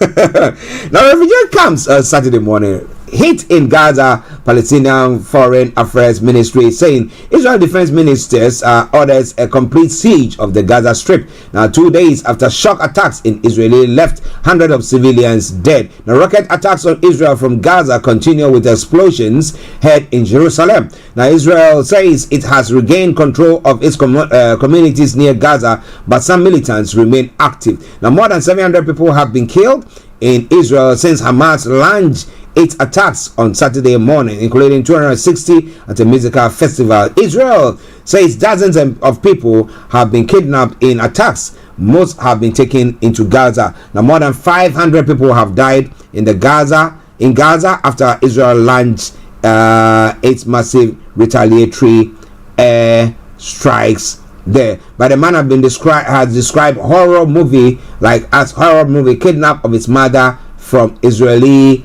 kibbutz. Now, a man who believes his mother was kidnapped from kibbutz in Israel, 400 meters from Gaza, said he learned something was wrong when he saw Palestinian media broadcasting from her front lawn. Now, speaking on Women's Hour, Noam Sagi said the Israeli army went into his mother's home and found blood stains. He said the grandmother of 6 is not listed on either of the official dead or missing lists, but he said at least 20, mostly elderly people and young children, were also abducted from the community of around 350 people.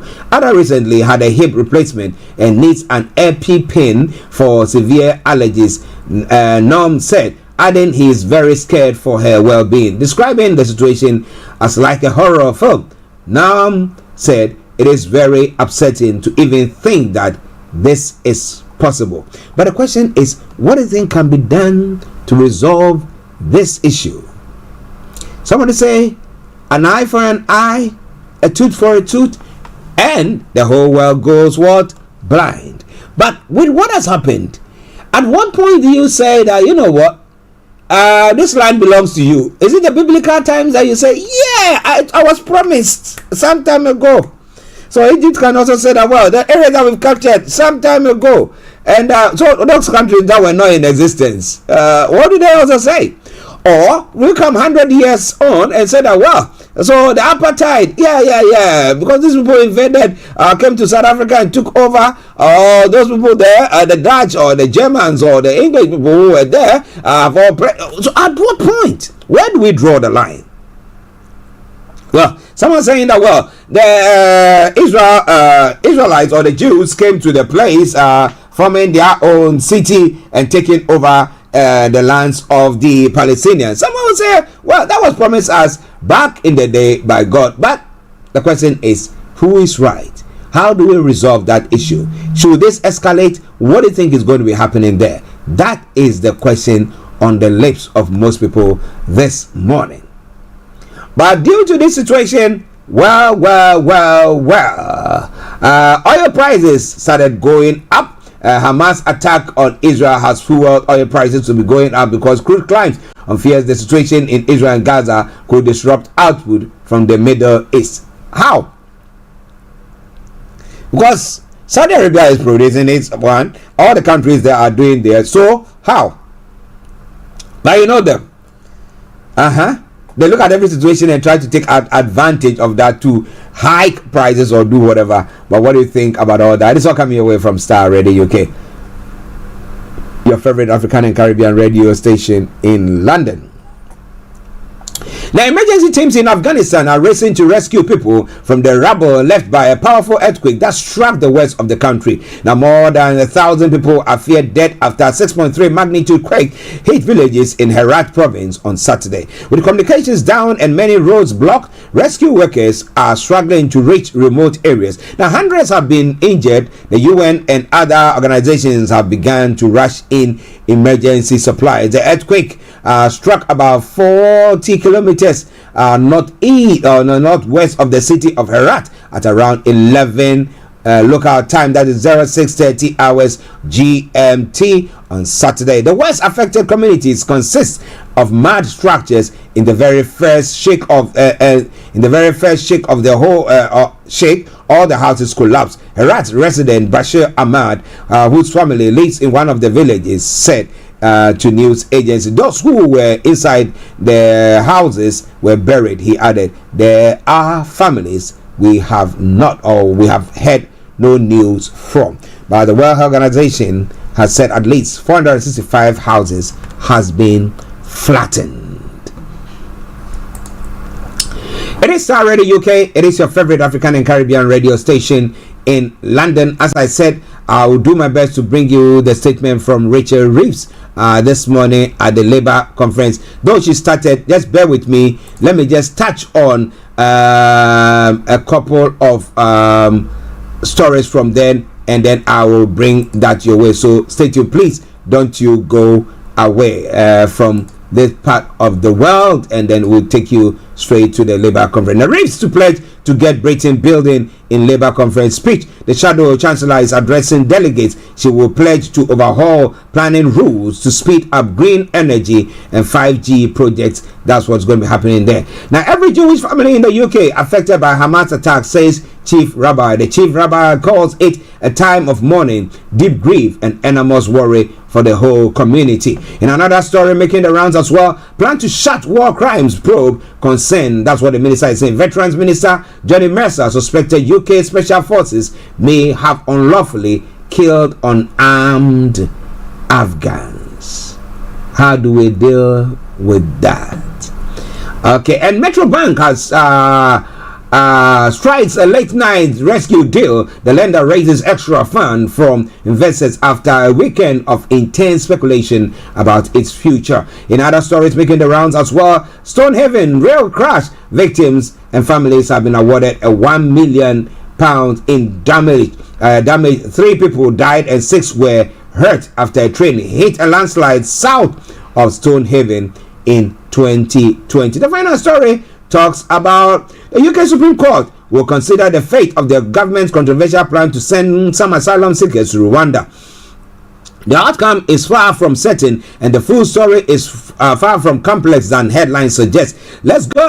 Okay, the UK is a member of the Refugee Convention, the international law that says it will consider the case of people who arrive in the country seeking asylum. It is very difficult to seek asylum in the UK, so people have increasingly arrived with the help of smugglers. The government says that these people who could have claimed asylum in France or elsewhere in the EU should not be coming to the UK at all. So the 3 So 3 prime ministers ago, in April last year, the government struck a deal with Rwanda in which the African nation agreed to take some of the asylum seekers applicants of the UK hands.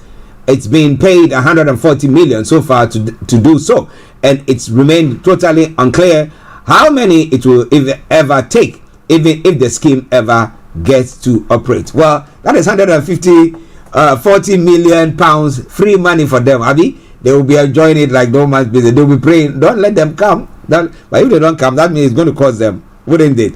Well, listeners, this is where I have to bring the program to a close whilst I take you straight to the why did I say conservative? The Labour conference that is taking place in Leeds.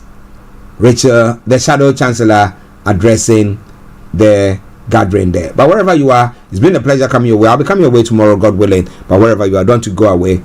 Let's take you straight to the Labour conference where Rachel Reeves is on her feet to bring you what is happening there. Stay tuned. Don't you go away. We've been planning reform, even some of these endorsements. You know, we've seen Mary Portas a moment ago. She used to be David Cameron's czar for the retail sector. So this is quite unfamiliar territory for the Labour Party, being front foot on the economy and wanting to make a point about how they are going to manage the economy better, rather than what they will call the chaos of the Conservatives. Remember, it kind of harks back to that point about, do you want stability with the Conservatives or chaos with Ed Miliband? That's what Okay, Cameron said. let's listen to the Shadow Chancellor. As your Shadow Chancellor, today I make this commitment to you and to our country. Out of the wreckage of Tory misrule, Labour will restore our economic credibility. We will lift our living standards, make work pay, rebuild our public services, invest in homegrown industries in every corner of our country, and together we will get Britain its future back.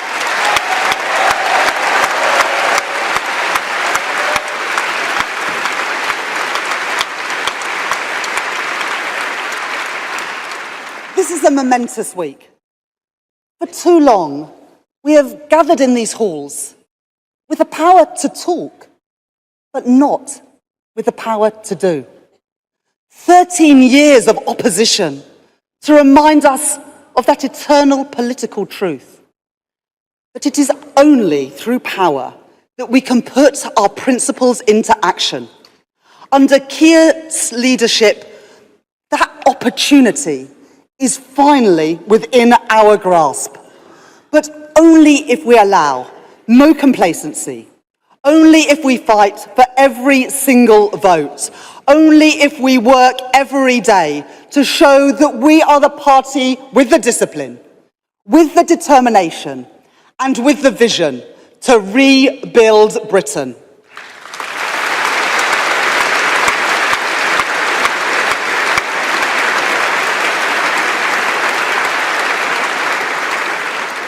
Labour's task is to restore hope to our politics. The hope that lets us face the future with confidence, with a new era of economic security. Because there is no hope without security. You cannot dream big if you cannot sleep in peace at night. The peace that comes from knowing that you have enough to put aside for a rainy day. And the knowledge that when you need them, strong public services will be there for you and your family. The strength that allows a society to withstand global shocks, because it is from those strong foundations of security that hope can spring. Conference, the choice at the next election is this: 5 more years of the Tory chaos and uncertainty, which has left working people worse off, or a changed Labour Party, offering stability, investment, and economic security so that working people are better off. It falls to us to show that Labour are ready to serve, ready to lead, and ready to rebuild Britain.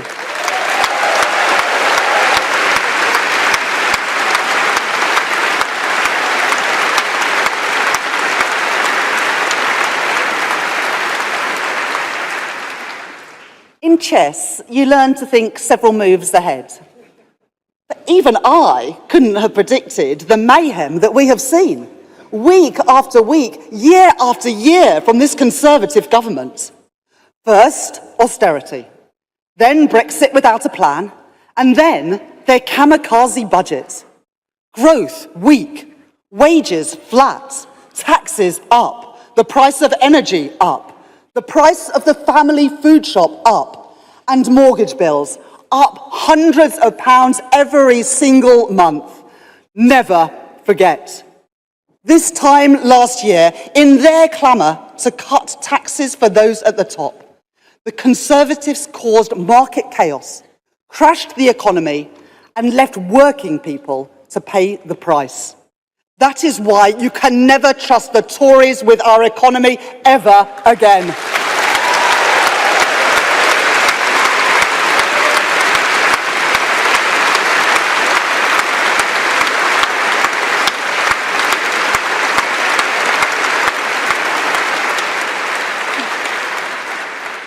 What did we see last week from the Tories in Manchester?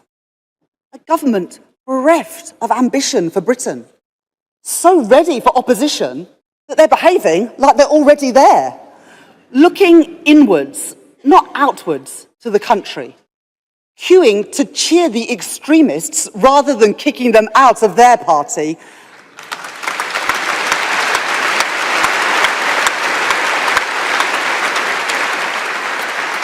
And telling us what we already know.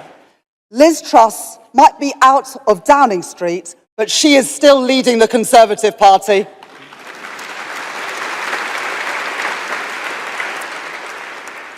The one sensible thing that they came up with was their phased smoking ban, which we support. However, I do fear for the Conservative Party. With such a shortage of fag packets, what on earth are they going to write their next policy on?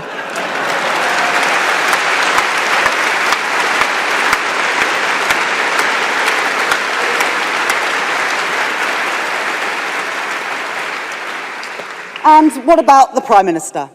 Well, Rishi Sunak had the chance to denounce the politics and the policies of Liz Truss, to make clear that he would never repeat her mistakes.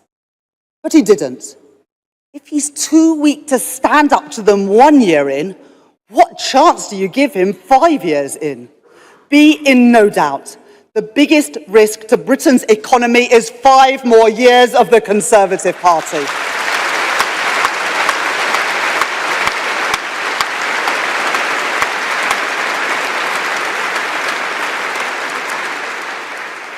In contrast, Labour's defining economic mission is to restore growth to Britain.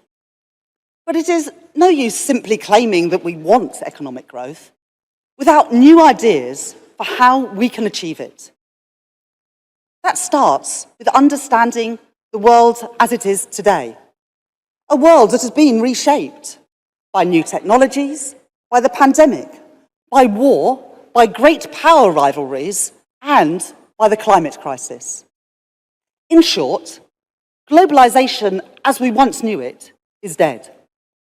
Disruption to supply chains that span the globe has revealed the perils of prizing only the fastest and the cheapest. And our ability to make the things essential to our national security has been depleted. Great gaps have been allowed to open up between different parts of the country. And we have time and time again been buffeted by global forces.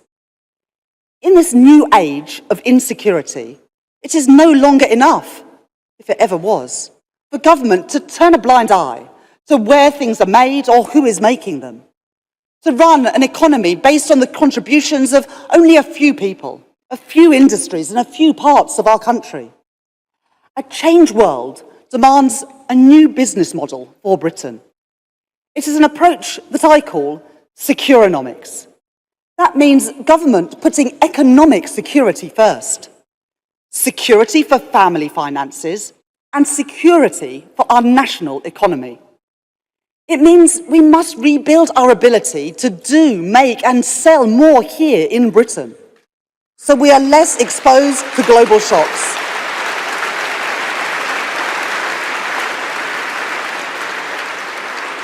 Governments around the world have come to understand this in a way that our government cannot. That wealth does not just trickle down from a few at the top, but rests on the contribution of the many, on the skill and dedication of those who work in our everyday economy. Care workers, postal workers, supermarket workers, and on entrepreneurs, innovators and scientists. Growth from the bottom up and the middle out. An economy rebuilt in the interests of working people.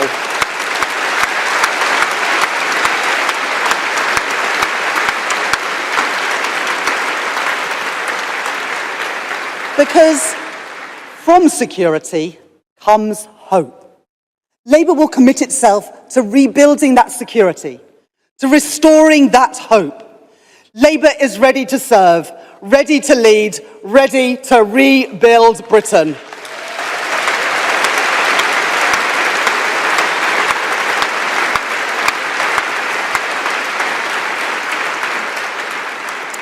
Conference, I do not underestimate the scale of the task ahead of us, nor the problems we would inherit in government. They demand hard work, determination, and tough decisions.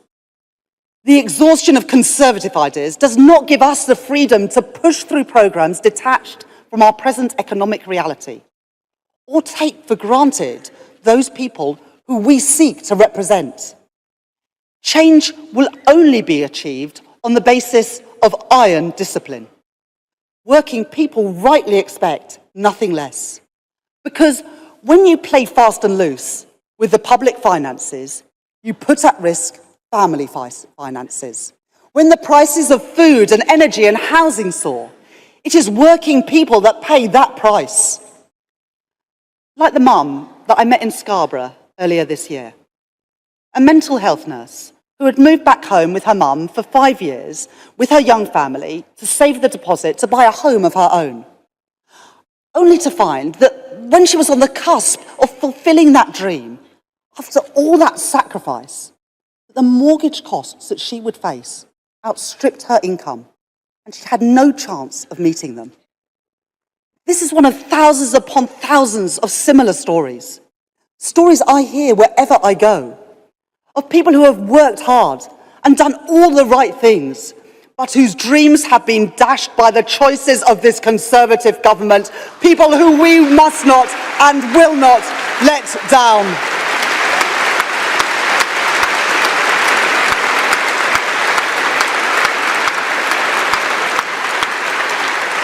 So, a Labour government will not waver from ironclad fiscal rules, nor play the Tory game of undermining our economic institutions.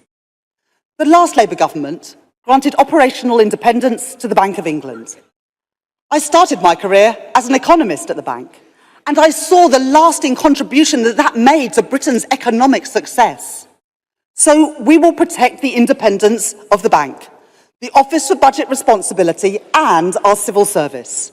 And as Chancellor, I will put forward a new Charter for Budget Responsibility, a new fiscal lock guaranteeing in law that any government making permanent and significant tax and spending changes will be subject to an independent forecast from the Office for Budget Responsibility.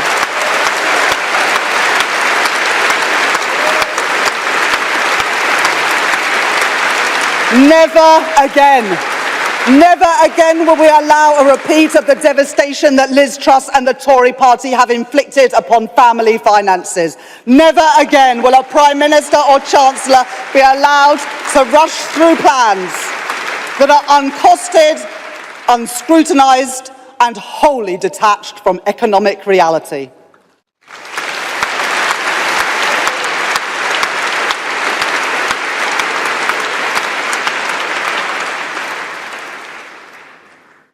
But let me address directly those who say that to make hard choices is to make the same choices as the Tory party. To them, I say, economic responsibility does not detract from advances for working people. It is the foundation upon which progress is built. Hard choices, but Labour choices.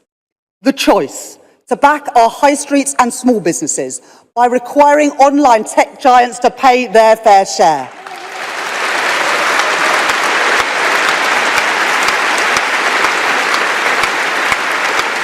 The choice to levy a proper windfall tax on the huge profits that the energy giants are making.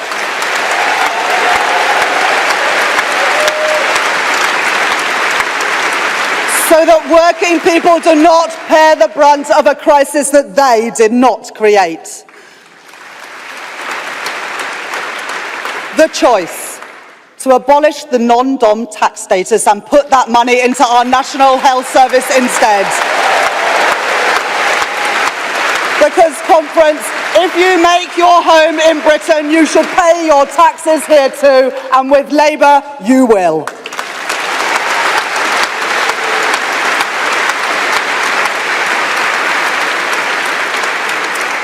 And another choice.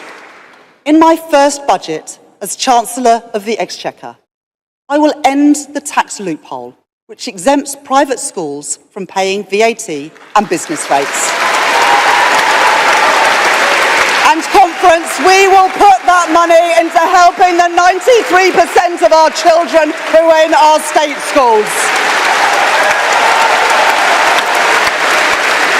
And I tell you, if Rishi Sunak wants a fight on this, if the party that has herded our children into porta cabins while our school roofs crumble wants a fight about who has the most aspiration for our children, then I say, bring it on.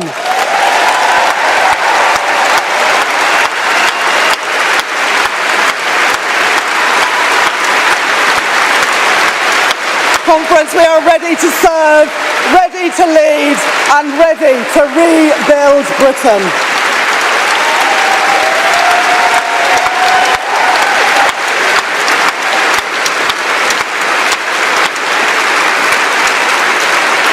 Thank you. I didn't come into politics to raise taxes on working people. Indeed, I want them to be lower.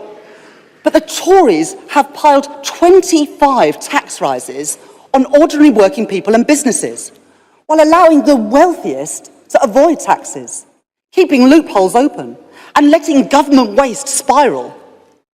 Taxpayers' money should be spent with the same care with which we spend our own money. I remember my mum would sit around the kitchen table with her bank statements and her receipts. We weren't badly off, but we didn't have money to spare.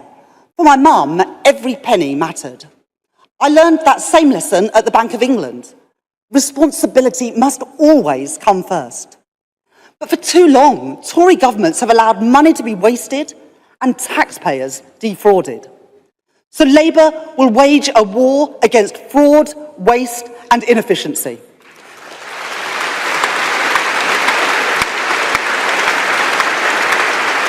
Today, I can announce 3 further fronts in Labour's war on waste. First, we will crack down on Tory ministers' private jet habit. What is Rishi Sunak so scared of up there in his private jet?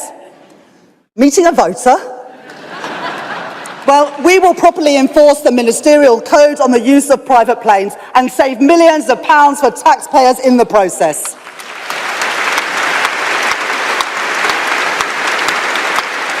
Second, we will slash government consultancy spending, which has almost quadrupled in just 6 years. Now, consultants can play an important role, but taxpayers must get value for money. So we will introduce tough new rules. If a government wants to bring in consultants, they must demonstrate value for money. And if they cannot, that request will be denied. We will aim to cut consultancy spending in half over the next Parliament.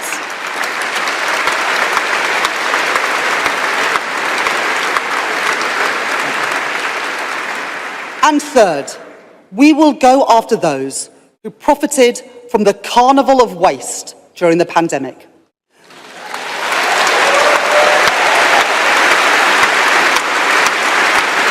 Today, the The cost to the taxpayer of COVID fraud is estimated at £7.2 billion, with every single one of those cheques signed by Rishi Sunak as Chancellor.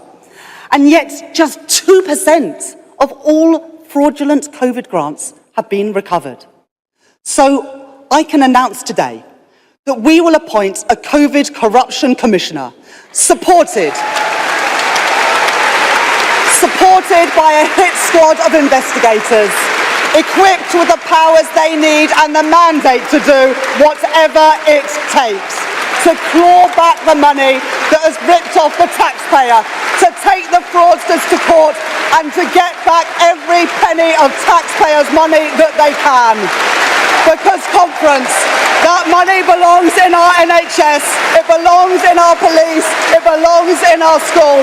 And let me tell you, we want that money back. We are ready to serve, we are ready to lead. Conference, we are ready to rebuild Britain.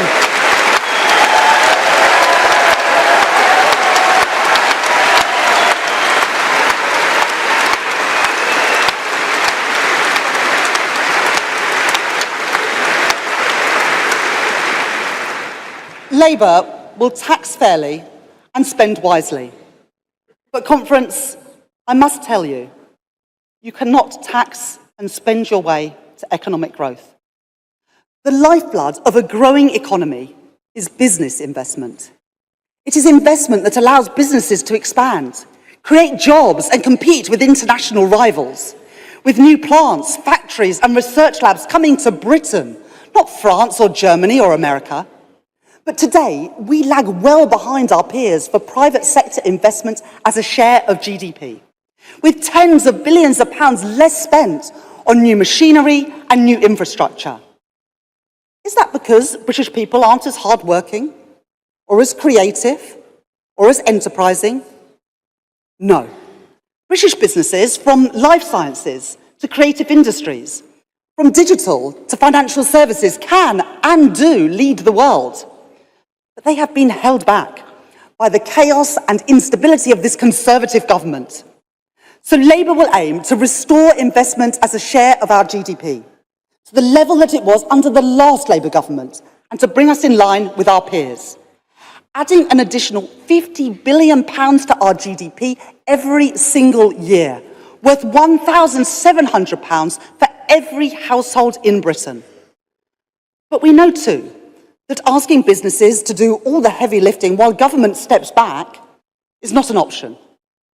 As our competitors understand, there is a role for government in encouraging and de-risking investment in new and growing industries. So we will provide catalytic investment through a new national wealth fund. Financial responsibility means knowing when not to spend, but it also means making sure that when you invest, you get the bang for your buck. So we will set that new national wealth fund a target. For every pound of investment that we put in, we will leverage in 3 times as much private investment. And conference, be in no doubt, no matter what political games the Tories are willing to play over our energy transition, no matter how willing they are to ignore the warnings of businesses, investors and trade unions, no matter how many times they put short-term political calculation over the security and the prosperity of the British people, Labour will make the long-term decisions and invest in British industry, driving down bills and creating new jobs.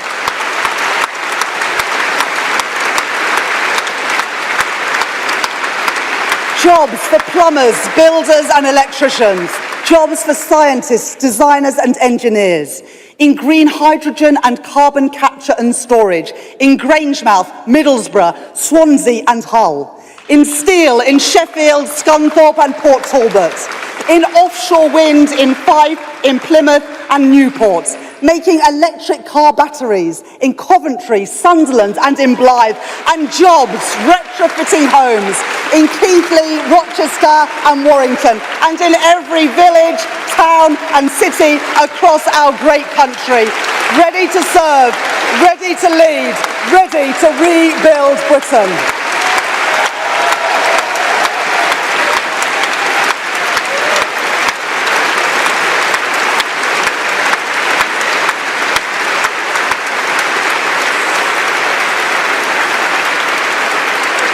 And conference.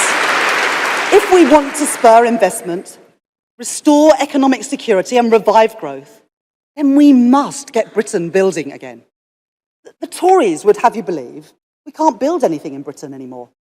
In fact, the single biggest obstacle to building infrastructure, to investment and to growth in this country is the Conservative Party itself. Just look at the fate of HS2.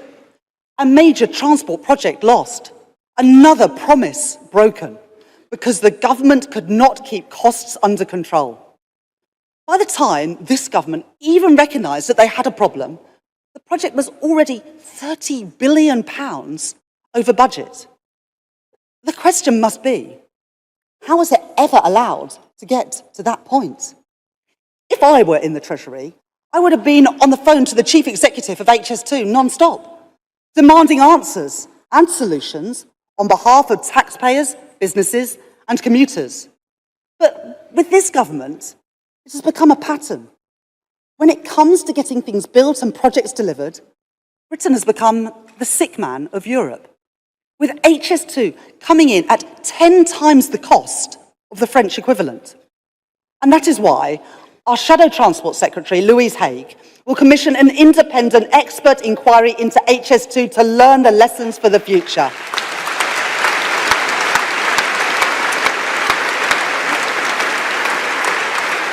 Because many more major government capital projects are running over time, over budget, and are in danger of going undelivered. It is incumbent on government to make sure major projects are delivered on time and on budget. I will not tolerate taxpayers' money being treated with the disrespect we have seen over recent years. I will not turn a blind eye to dither, delay and incompetence. I will hold those responsible to account. I will demand action when they are not delivering value for money. And so I have asked Darren Jones, the Shadow Chief Secretary to the Treasury, to work closely with industry experts and trade unions and to examine line by line every ongoing major capital project to make sure that on day one of a Labour government, we are ready to get Britain building again.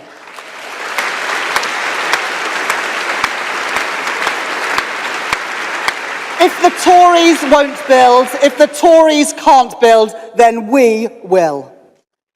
We will take on our antiquated planning system. Since 2012, decision times for national infrastructure have increased by 65%, now taking 4 years. With Labour, that will change. So today, I am announcing our plans to get Britain building, a once-in-a-generation set of reforms to accelerate the building of critical infrastructure for energy, transport and housing, to fast-track battery factories, life sciences and 5G infrastructure, the things that we need to succeed in the decades to come, and to tackle the litigation which devours time and money before we even see shovels in the ground, and to make sure that when a local community hosts national infrastructure, they will feel the benefits, including through lower energy bills. Conference, it is time that we had a government that matched the ambition that people have for their families and communities, a government siding with the builders, not the blockers, a government that will get Britain building again, and with Labour, we will.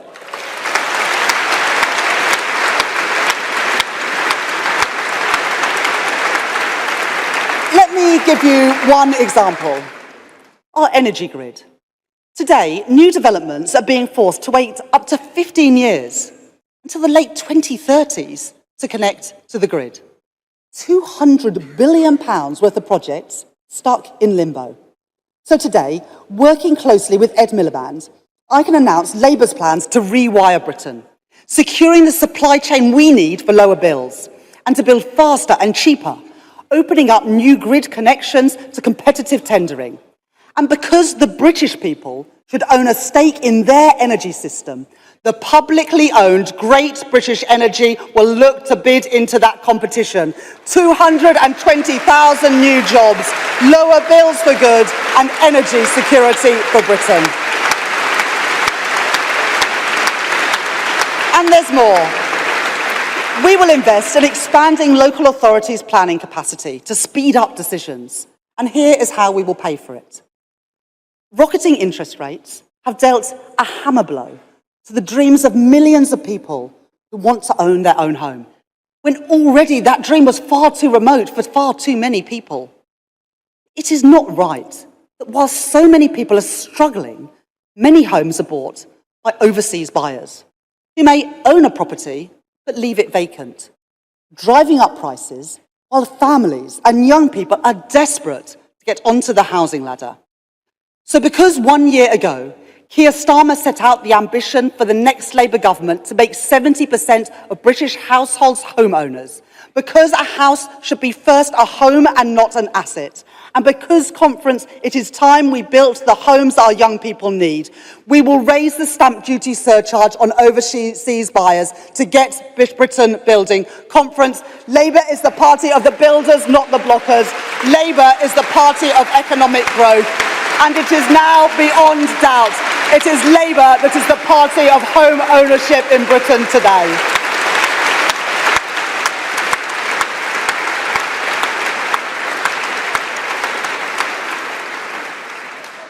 Working people need the skills to succeed in the modern economy and the security to utilise them. From security, hope. The parents struggling to balance caring responsibilities and work. The key workers struggling to pay the rent. The would-be entrepreneurs struggling to access the finance to turn brilliant ideas into commercial reality. A productive economy cannot be built on such fragile foundations, because there is now a mountain of economic evidence that higher wages and greater job security have real benefits for businesses. And there is also a mountain of human evidence of too many children growing up in poverty, of too many parents skipping meals, of too many people waiting by the phone to find out whether they have work that day or not. So, as Angela Rayner set out yesterday, the next Labour government will offer a new deal for working people. 0-hour contracts banned, fire and rehire gone, sick pay strengthened, and basic rights from day one. And conference, it was the last Labour government which finally delivered on the promise of Keir Hardie to implement a national minimum wage. The fight against poverty pay has always been at the very heart of our movement. And so the next Labour government will go further. Not a rebrand of the minimum wage like the Tories, but for the first time, a minimum wage taking account of the real cost of living. Finally, conference, with Labour we will have a genuine living wage.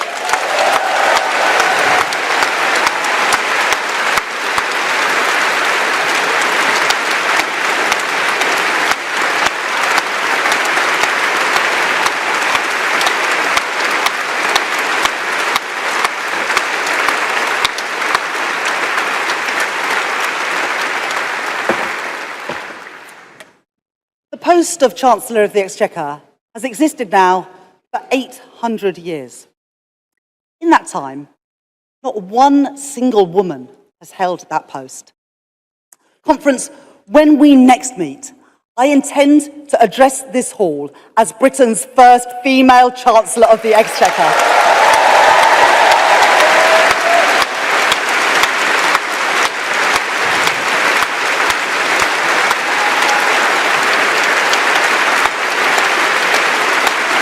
To do so would be the privilege of my lifetime. But more important than that, it would come with a great weight of responsibility. The responsibility to show our daughters, to show my daughter, that they should place no limits on their ambitions. And the responsibility too, like Labour women before, to drive progress for women. Still, half a century after the Equal Pay Act, women in Britain earn on average 15% less than men. On current trends, it may take until 2044 for that gap to disappear. But women cannot afford to wait that long, and nor should we have to.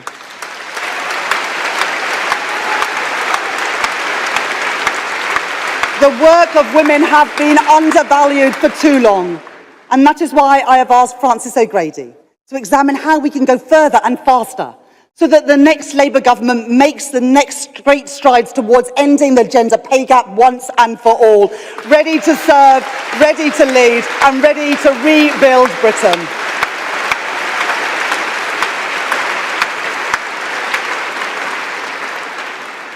We have changed this party so that we may have the chance to change our country. Labour will fight this next election on the economy. Every day we will expose what the Conservatives have done to our country. Because the questions people should ask themselves ahead of the next election are simple. Do you and your family feel better off than you did 13 years ago? Do our schools, our hospitals, our police work better than they did 13 years ago? Frankly, is there anything in Britain that works better than when the Conservatives came to office 13 years ago? Now, if you do think that Britain is better after 13 years, if you think our country is as good as it can be right now, if after all of this you want to leave your future, your children's future, our country's future in the hands of the Conservative Party, then I may not be able to persuade you.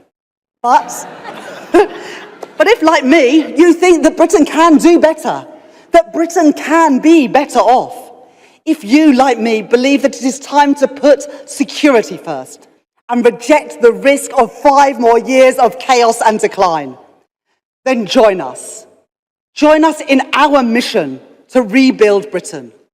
Join us in our mission to give Britain its future back, creating new jobs, driving down bills, reviving our high streets, rescuing our public services, more teachers in our schools, more police on our streets, more doctors and nurses in our hospitals, lifting families from poverty, achieving energy security, and bringing growth back to Britain.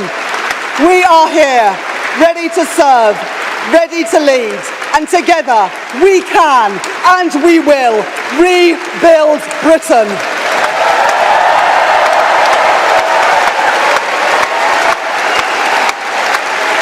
Thank you.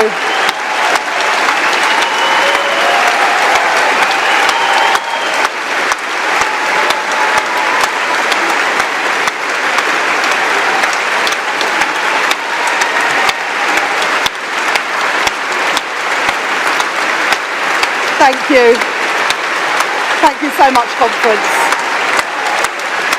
Thank you. Thank you.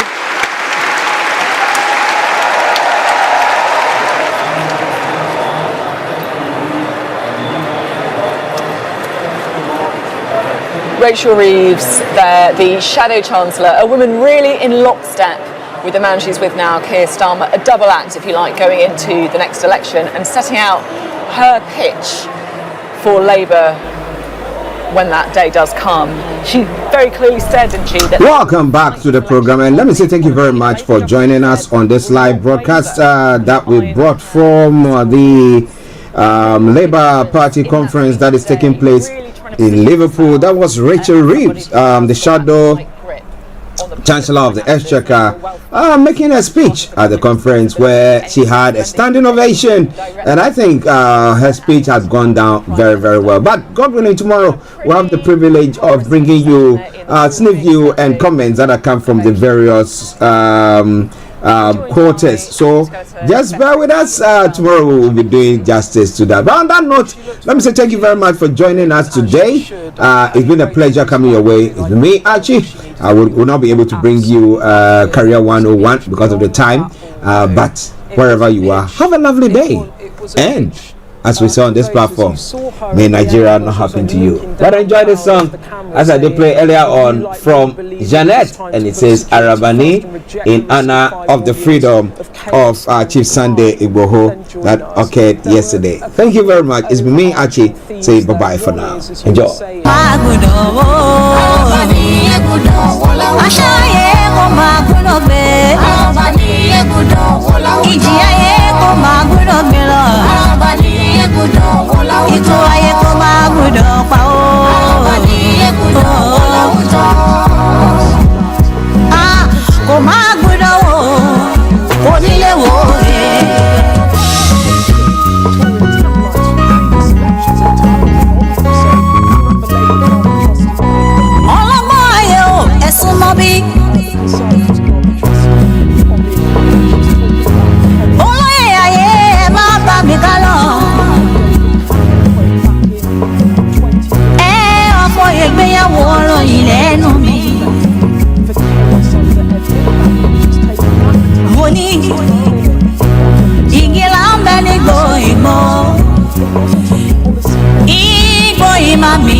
This is Starr Radio UK.